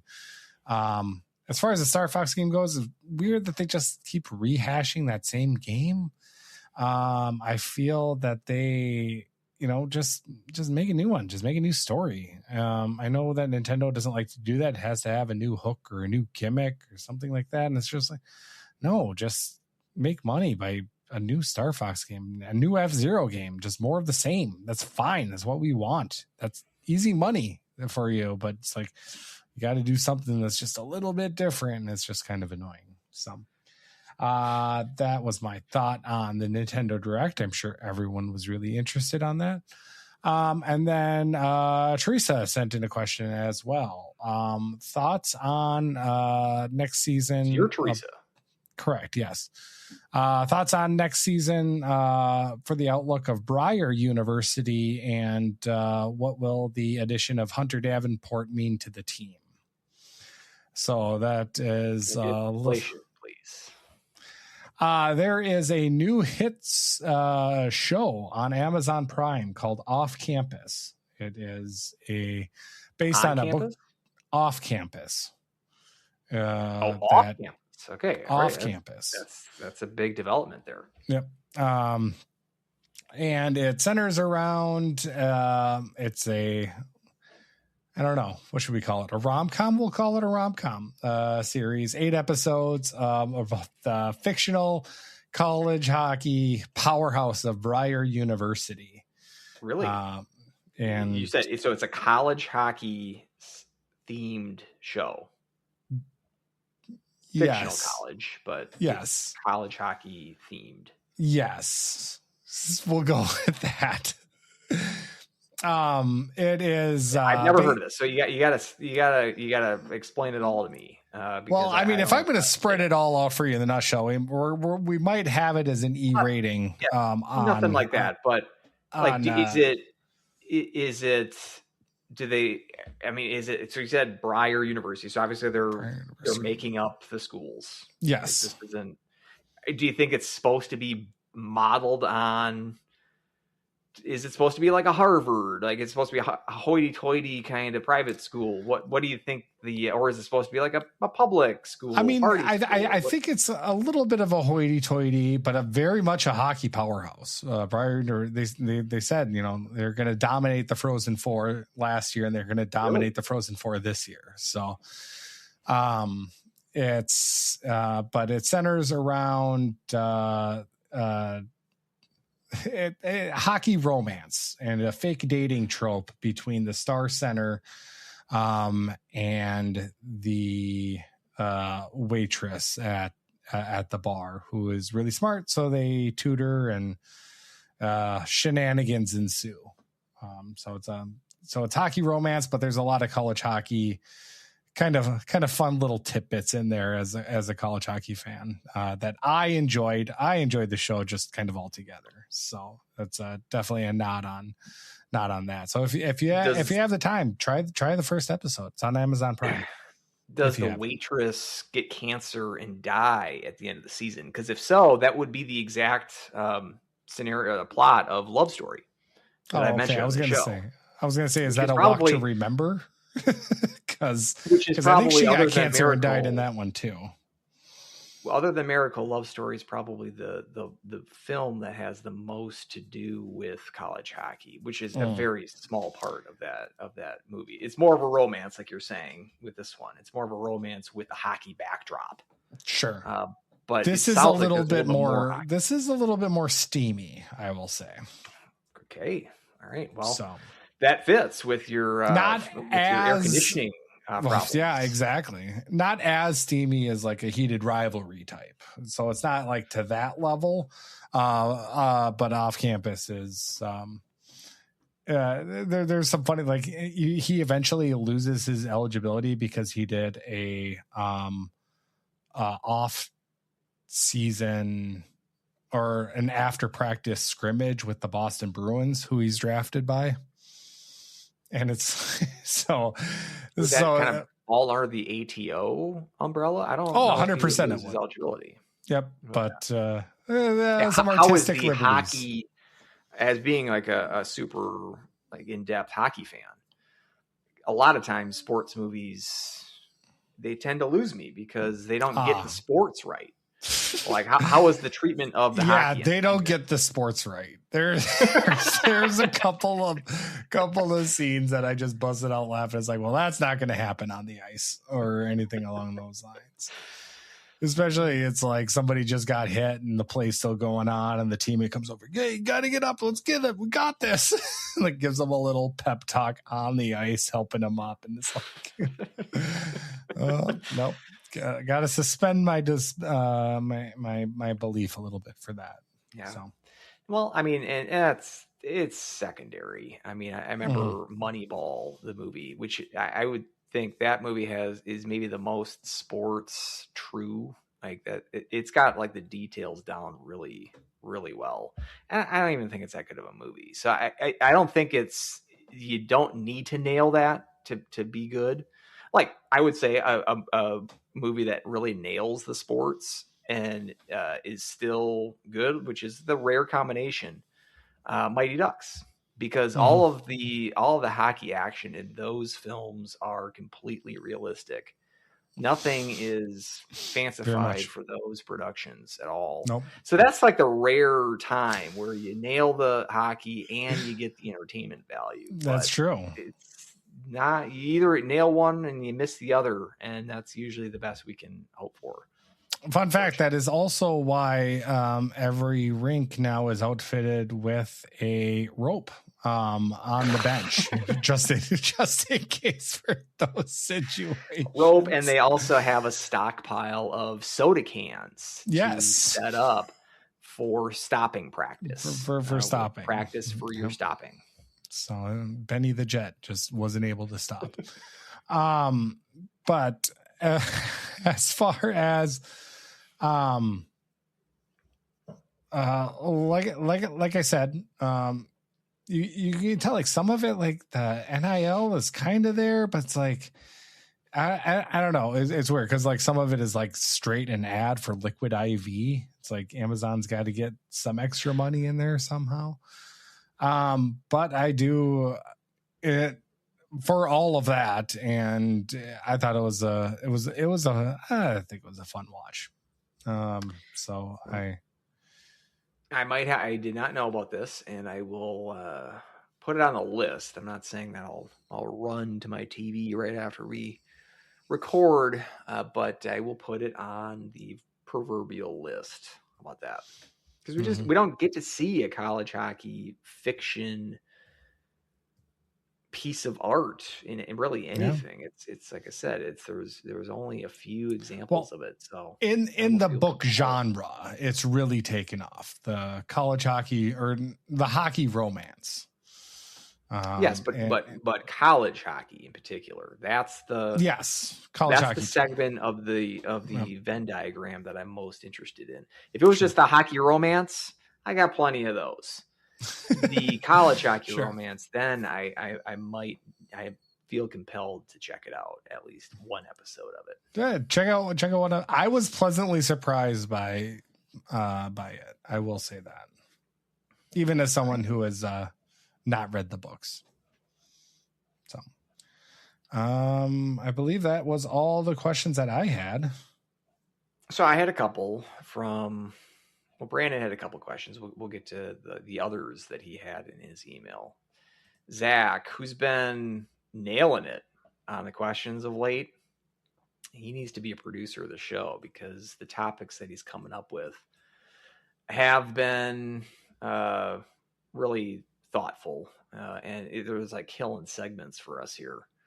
So he's got one. It's a long email, and I'll condense it here. The gist is, with St. Thomas coming into the NCHC, and we've, like I mentioned, St. Cloud's going to be their designated rival in conference, playing 4 games a year, 2 sets of home and homes at least for next year. He's thinking maybe to do, and we haven't had one of these, like a new one of these at least in a while in college hockey. Get a trophy rivalry going. And he's got some ideas of like the name of the prize, trophy or a cup between the two. He's got a couple of ideas: Blizzard Tommy Bowl, Mississippi Showdown. He's got the Current Cup, both schools being tied to the river. Was his idea there. I-94 Cup, something like that. I'm thinking this is a good idea. First of all, you got to do something with the Saints because they're both St. Cloud and St. Thomas. Mm-hmm. Like you had I don't know if they still do it. It's like the bicycle like tour of Saints. I know that was a thing when I was growing up. But you could do something like the Battle of the Saints, Holy War, something like that.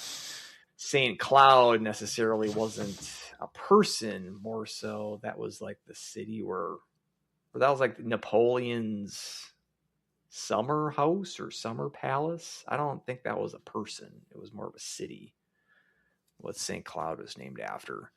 But you could do something. I'm thinking like you could do something with the Saints because they both got Saint in the name. Any ideas for a?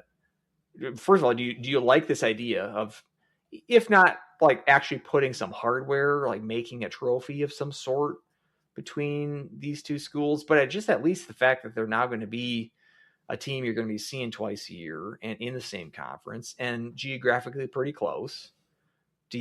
Are you excited about a budding rivalry between these two teams? And if you wanted to do a trophy, like what are your ideas for some hardware between these two teams? I am actually kind of surprised I am as excited for this new rivalry. I didn't think I really would be, but over the last couple of seasons, I feel like these teams really hate each other. And, now obviously with, St. Cloud's roster being so different, maybe it's not going to matter that much. But, well, first off, Gavin Thorson, I think, is just going to hate everybody. So I don't think that's going to make that much of a difference. But it's and I love the idea of, something extra to play for. And, like they have the goal plan for CC in Denver. Yeah. Come up with something. My thought, like I wouldn't mind even something kind of as a nod to Johnny Tommy, even though that is obviously a different school, and different level and a different sport and everything like that. But just something that you can kind of capture at least that essence for that area for some of those fans, because I will even go on the hill and say that a big reason why football died at St. Cloud State is the fact that St. John's football is so prevalent. And that was more of the destination to go to. If you're going to go to a game, you'd go to a St. John's game, especially Johnny Tommy weekend when that was a thing. But that's maybe a topic for another day. But, some of these others, come with some kind of a story or a background, when you get like the little brown jug or say, Paul Bunyan's axe, as far as those trophies go. So maybe it takes time to like develop some kind of a trophy when it comes to it. But, something along the lines of, being on I-94, I think has some kind of ring to it, has some kind of promise. You can start there. But I do think put some type of hardware up on the line when these teams meet, I think it would be a good touch. I mean, another thing that's kind of budding the rivalry a little bit more is that St. Thomas is picking up these St. Cloud recruits, right? The ones that we mentioned with Huff and Stangram, and that doesn't sit well with me necessarily, that they're going to conference rivals and, conference foes and the designated rival of the conference now. That doesn't, I would have preferred them go elsewhere, let's say. But yeah, you're right. It's hard to manufacture like a rivalry out of nothing, which is just to say like, oh, we're going to put a trophy to this, and now it's going to be a thing now that we've attached this importance to it. That can be a tough needle to thread, but I think naturally, I think you're on to the last couple of years that it's gone a long way since that first game between the two teams. Was that 12-2 route? I think it was. And all the games really since then have been pretty tight, especially the last couple of years where St. Thomas has actually gotten the better of St. Cloud. So, I mean, that could do more for building the rivalry than any sort of we've got to make some prize on the line for this. But I do think something's got to happen organically. But I think once it happens, I think that's when you strike. I think we're in the process of that natural rivalry building, and this could add something to it. So I love the idea, and just in general, I think there just should be more trophy games. Like we're mentioning the college football, trophy games or the big rivalry games that have some either jug or piece of metal that's been passed down through the ages. Buckets in Indiana and Purdue's case. But college hockey just doesn't have many. They have the gold panties you mentioned, the Alaska Governor's Cup, I think is what they call it. But that's really they play a lot now because they're both independents and they need to fill the schedule up. And that's a way for them to avoid a lot of travel to the lower 48. But, you've got the big rivalries like out east, like BU, BC. But in terms of like trophy games, hardware games, I'm struggling to think of some. So I think college hockey would be wise to at least get something. It doesn't need to be something like a college football kind of trophy game. Just some added wrinkle, either an item of some sort, or just another kind of tradition that you can do between the teams that kind of juices up the rivalry and gets the fans going. I think that'd be a fun idea. So I like the idea of the question, the spirit of the question, not just with St. Thomas, but put something on the line with Duluth. Things like that. Like it I think it would enhance the rivalries you currently have, and it could benefit or bolster kind of the existing or the new kind of rivalries that are coming aboard, like St. Thomas. So I like the question there. We did talk about one of Brandon's questions. The others, he's talking about, he had two here. Well, there was, even you can go ahead and switch over from, since St. Cloud doesn't have a football team anymore, I'll go back to that. But I believe like there was the traveling med kit between St. Cloud and Mankato. We can get some of those games back on the schedule. You can reignite that one. Or the Battle for the Bone for the Bulldogs and Huskies.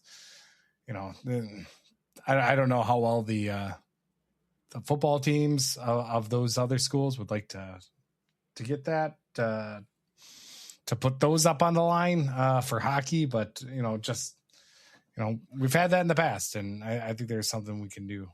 I mean, it seems like that's kind of the problem in quotations, because with the college football, it's one game. You're playing that's one the big game thing. Yeah. With hockey, you've got a 4-game, like how the goal pan does it. Like you've got to wait 4 games to figure out the who DQ takes Cup. The pan. You've got the DQ Cup, which was even more kind of convoluted. That was 5 teams that you had to. It was all the records between all the Minnesota schools, correct? Yep. Cumulative records between all those teams. So that was a season-long kind of deal. It was a season-long thing. St. Cloud State champions. And you have, with the 4 games, you have the possibility of, what if one team sweeps the first series and the other team sweeps the second series? Then you've got to push. What happens there? Like how the goal pan does it is whoever had it the year before just keeps it. But what do you do in the first year? Like if you make a trophy with St. Cloud and St. Thomas and they split the first season series, then what happens to it? Who takes it? It actually goes back into Grant Patolny's van. Is where that ends up. So Yeah, I think that might be right. I mean, Grant Patolini, we should say, is employable. Maybe he's maybe he's going to get interviewed for St. Cloud's assistant job. There He you got go. fired from Hartford, and he didn't get the Gopher job, obviously. So I think he's looking for work. Maybe St. Cloud could use him and that van just for and the van storage and transport of property of CHL prospects. Yeah, he's the Uber driver for all the recruits. Brandon's got a question about he's got season tickets. Mankato's season tickets, they start at the most expensive level, so they're starting. I think his point here is that Mankato's pricier than St. Cloud is, and maybe some surprise there. They've won more. They've won more, and they've got a better rink. Yeah, and he's also like the fan club. They've got the Blue Line Club in Mankato. Why can't St. Cloud have something like that? St. Cloud used to have the Center Ice Club. That's gone by the wayside. Maybe the implied question here is, just fan outreach in general. I thought, so I got the renewal for our seat that we had for the show last year. We'll be doing that again this year. Some more details to follow on that. Probably going to be doing the giveaways a little bit different this coming year. We've talked about it before the show. Nothing's for certain quite yet, but thinking about doing something a little bit different with that. But we're going to do something like that this year. We'll be giving away some tickets on the show. But I did get the renewal packet in the mail, which I thought was I don't remember getting this sort of booklet that I got this time. I don't remember getting that when I was a season ticket holder in the past, which I thought was a good touch. And so just fan outreach in general is always very important, especially important with a new coaching staff. I do think, I'm thinking about attendance, and with the new coaching staff, I think there could be a way that there's some added excitement with coaching staff. Like, I'm almost more confident that attendance will boost a little bit. I don't think it's going to be a huge jump, but if it does increase a little bit, I'm more confident it will increase this year with Oliver taking over than if Larson was still here. That might sound counterintuitive, but I think there is a little bit more excitement because of the newness of Oliver. And I think there's some genuine excitement just about Oliver as a coach. And I think there's legitimate. I'm not saying that that's like misplaced enthusiasm. I think it's genuine. It's gotten me more excited as a fan. And so I think it might result, if I were to bet on it, I think it would result in a small, let's say 100 to 200 per fan game boost this year. That will depend on team performance as well, especially in the second half. But I'm a little bit more optimistic than I would be if we were just keeping the status quo from last year. This is all to say, just in terms of fan outreach, and especially when it comes to season tickets, is St. Cloud doing enough? Could they be doing more? I think they could be doing more. As far as like the fan club thing, I agree. I mean, I think that should be something that the school, I don't know because I think that was the reason, was the school that was independent of the school. And I don't know if there was a funding arrangement between the school and the Center Ice Club. I think there was financial concerns that led to the demise of the Center Ice Club.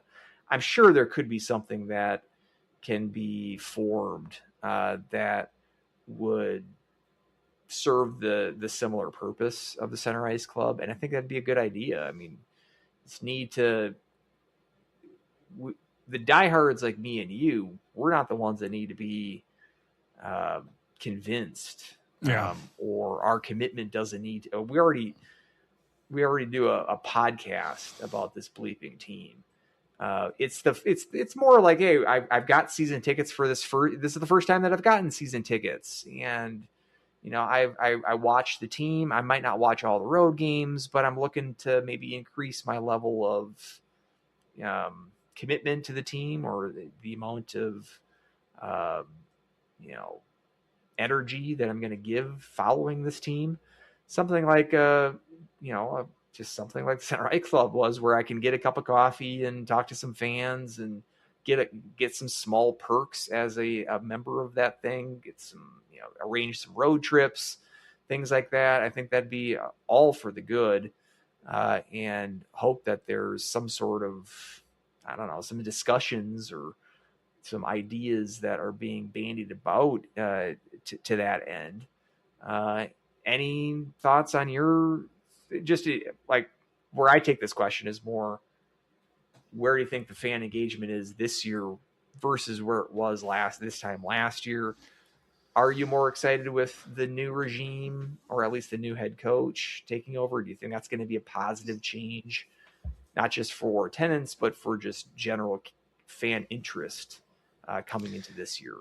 I think it's a positive change, and I think we aren't going to know the full extent until first weekend. Yeah. And that's when everything's going to finally come up to a head, if people threw in the towel on this team, or if it kind of, puts they put the paddles together and zaps a little bit more energy into the building. So, it is odd. I don't know the ins and outs. And maybe that's something, a question, Bill. I don't know if he's ever talked about it when it comes to the Center Ice Club, or if, anything along those lines of kind of what happened. And I'm not, obviously I'm not privy to any of that information, but like because it did feel like they were a big part of it. And even the Dog Pound, was a student organization. It wasn't just a bunch of people sitting together. And that's what, you have to have that engagement. You have to have that connection. And if we want to go on the broad strokes of everything, I think that's what actually the university has been missing, is that connection to the community. And that's why a lot of things have been, kind of going a little bit on the wrong side for St. Cloud State. I felt like, St. Cloud, the university doesn't really feel like it's part of the city anymore. It's kind of on its own. And I think you've got to kind of reinvigorate that and kind of get that engagement back. I think so far it's heading in the right direction, but they've got to do something a little bit more here, and hopefully they're looking at that, and hopefully they're going to make some of those changes. Yeah, it's all told. We've got a coach that left, but in the last couple of months, we've got new coach that we seem to be pretty excited about. We've got sports that have been reinstated. This ties in to new president that started his tenure earlier this year. And that gives me a little bit more hope that maybe some more of these positive stories will continue.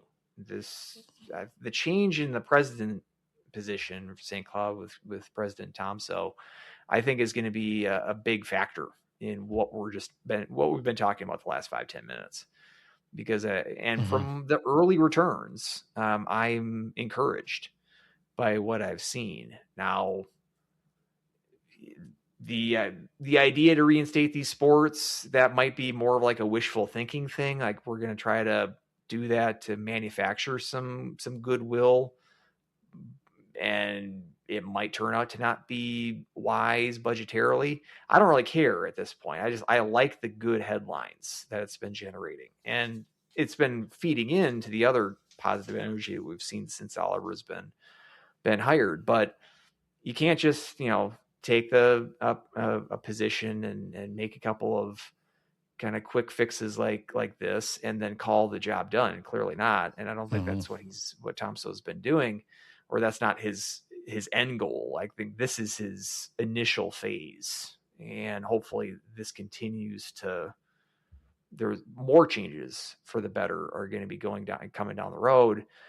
it's a narrative that it's been a while that, at least speaking as a Husky alum, it's these kind of positive changes that we've been hearing just from the university as a whole. They're a long time coming, and I hope we see more of these news nuggets come out that we've heard since Tom So's taken over. And so, I mean, in that sense, I'm more optimistic than I have been in several years. But that, the problems that the universities had, they're not going to be solved overnight. They're not going to be solved with a couple of moves here and there. And they need to gain some momentum here. And spill out into the general student body, getting enrollment increased. But I'm happy what he's been able to do so far, Tom So, and excited to see where he's going in the future. And just from the hockey perspective, I do like the amount of excitement that Oliver has been able to generate just in his short time taking the job, and hopefully that bears fruit into the health of the program and Husky athletics as a whole as well. So it's weird to have that kind of optimism, but it's a guarded optimism as well.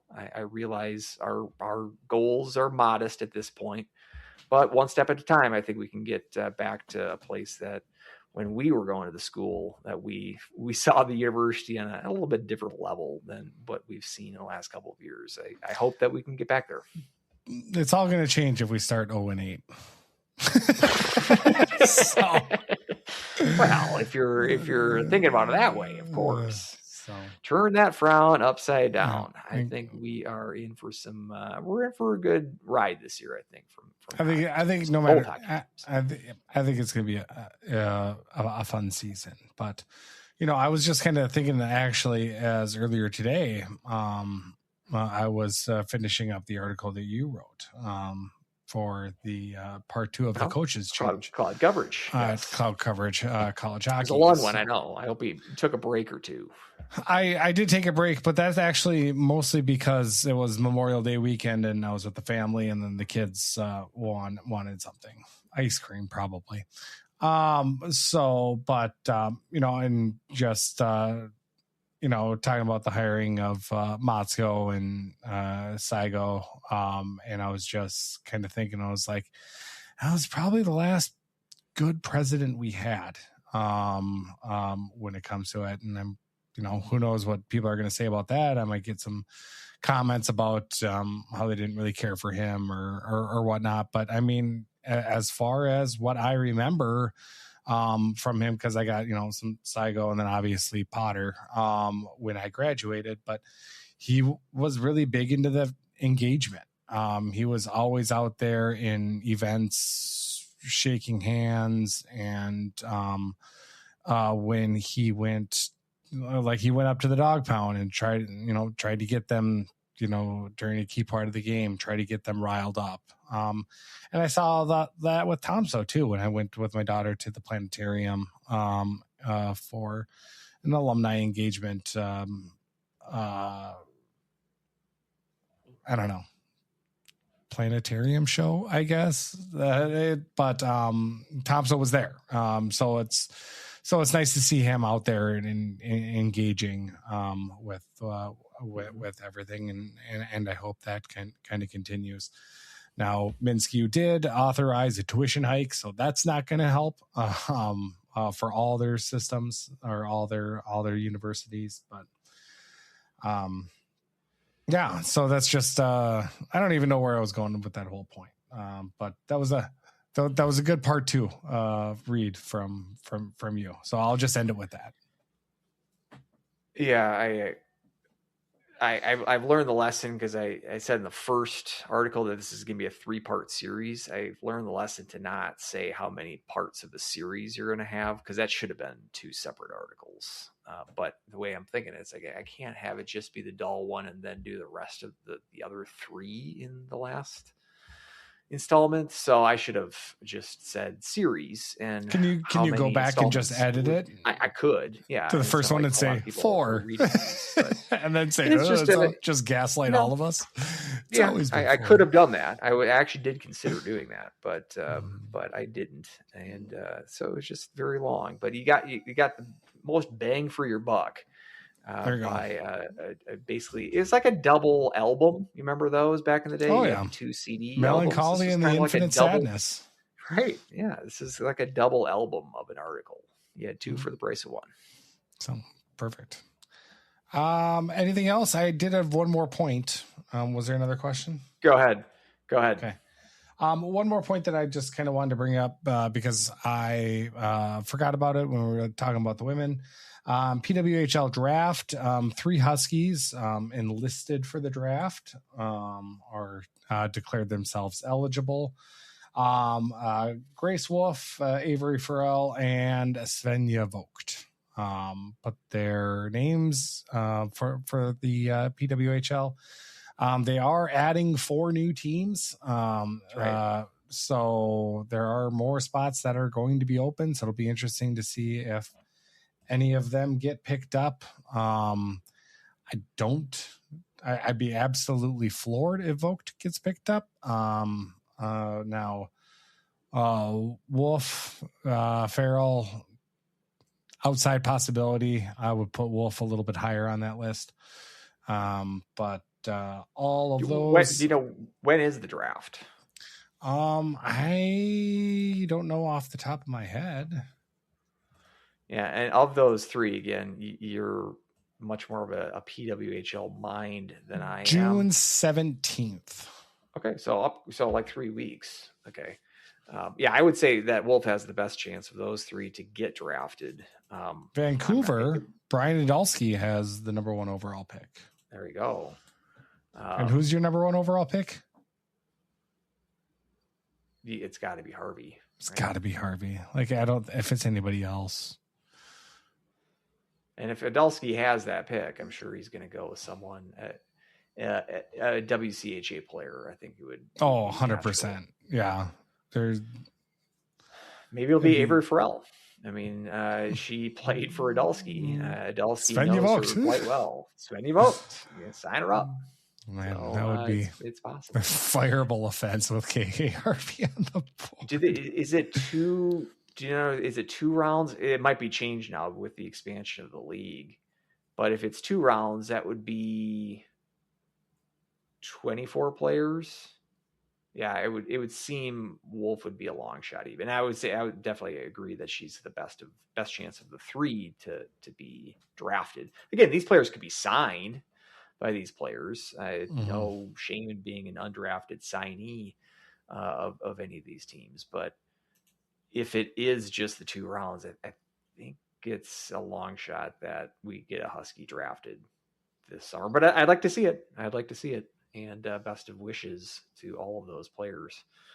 Even if they don't get drafted, there are other opportunities, not just even with PWHL, but Europe as well. So now with Detroit getting a team, does this open up to Michigan State giving women's hockey teams? Therefore, some chatter about that.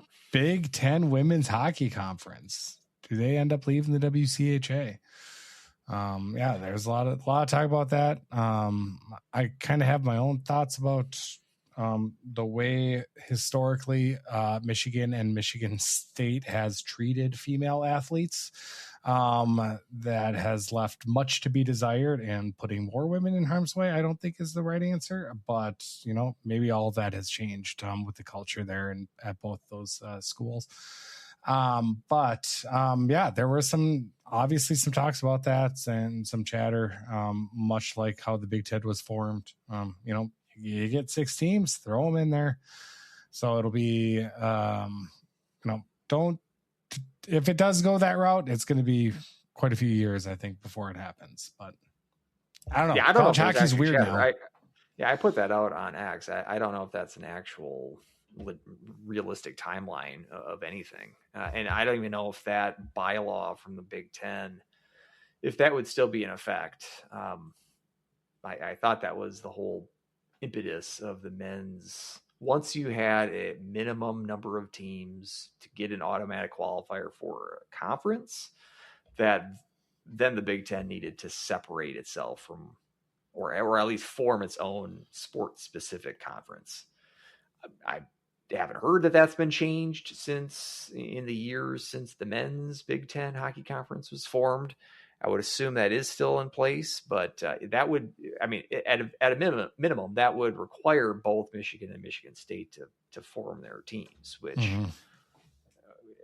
we haven't seen them yet. And there's been some reportage because of this PWHL expansion that could be in the offing for one of those teams, but certainly not both of those teams. I don't think they're either close to both joining the ranks of D1. We'll see. I know that Michigan is, I think they're trying to build something to replace Yost, as it's very old. And I think part of the plan had some plans of a D1 women's team as well. I haven't really heard anything from Michigan State on that front, but you think if Michigan went D1, that might encourage Michigan State to do the same. I'd love to see it. I don't know if I would like it if that meant a blowing up of the WCHA again, this time on the women's side. We've already seen what happened on the men's side, but I think that timeline is a ways away, but we shall see. And that might result in St. Cloud getting into a conference where it's more possible for them to win a regular season title and make it to the NCAA tournament. Who knows? It might work out in their benefit, but those are like 2030s problems at the very minimum. Yeah, that's very true. So, well, that about does her. I think this May off-season podcast episode of the Huskies Hockey Podcast. You can reach me, Weldie, at More Clappers, MOAR, More Clappers. Andrew, you can reach him at X, at Andrew SCSU HHP. Email the show like Zach and Brandon did today at huskieshockeypodcast@gmail.com. Weldie mentioned the Substack. That's cloudcoveragehockey.substack.com. Got the latest coaching changes piece detailing the Craig Dahl hiring and the Bob Motzko hiring. Some stuff that I learned doing the research for those articles. That one, the Herb Brooks one before. I'd like to get the last of that series out. I didn't want to take a month in between the two articles in this series. I've been just busy with my other engagements, so stay patient with that, I suppose. I'd like to get that out within the next month, but it's been fun to research that project. So check that out at cloudcoveragehockey.substack.com. Oh, perfect. Yeah, it's been a real fun read. I also wanted just to make it known that Off Campus has become the third most watched debut series of all time on Amazon Prime Video. Third most on Amazon Prime, or the third most of all time, but it just happens to be on Amazon Prime. No. The third most watched Amazon Prime amongst shows. Amazon Prime Video shows. Do you think that's impressive? Because that I was going to say, like, The Boys. Like, what else would be on that list? I think The Boys is like their big show. The Boys. I know we don't Davy Jones in the Six was pretty popular. The Summer I Turned Pretty. These could be shows. They could be. You could be making these up. I'm not sure. No, these are the ones actually are real. right. So. Well, that's it's good for Amazon Prime. Anyway, good for college hockey fans. You've got 1 month to watch the first episode and tell me how well it is and how much you love the hockey in it. I might do that. Perfect. Until next time, go Huskies. Woo!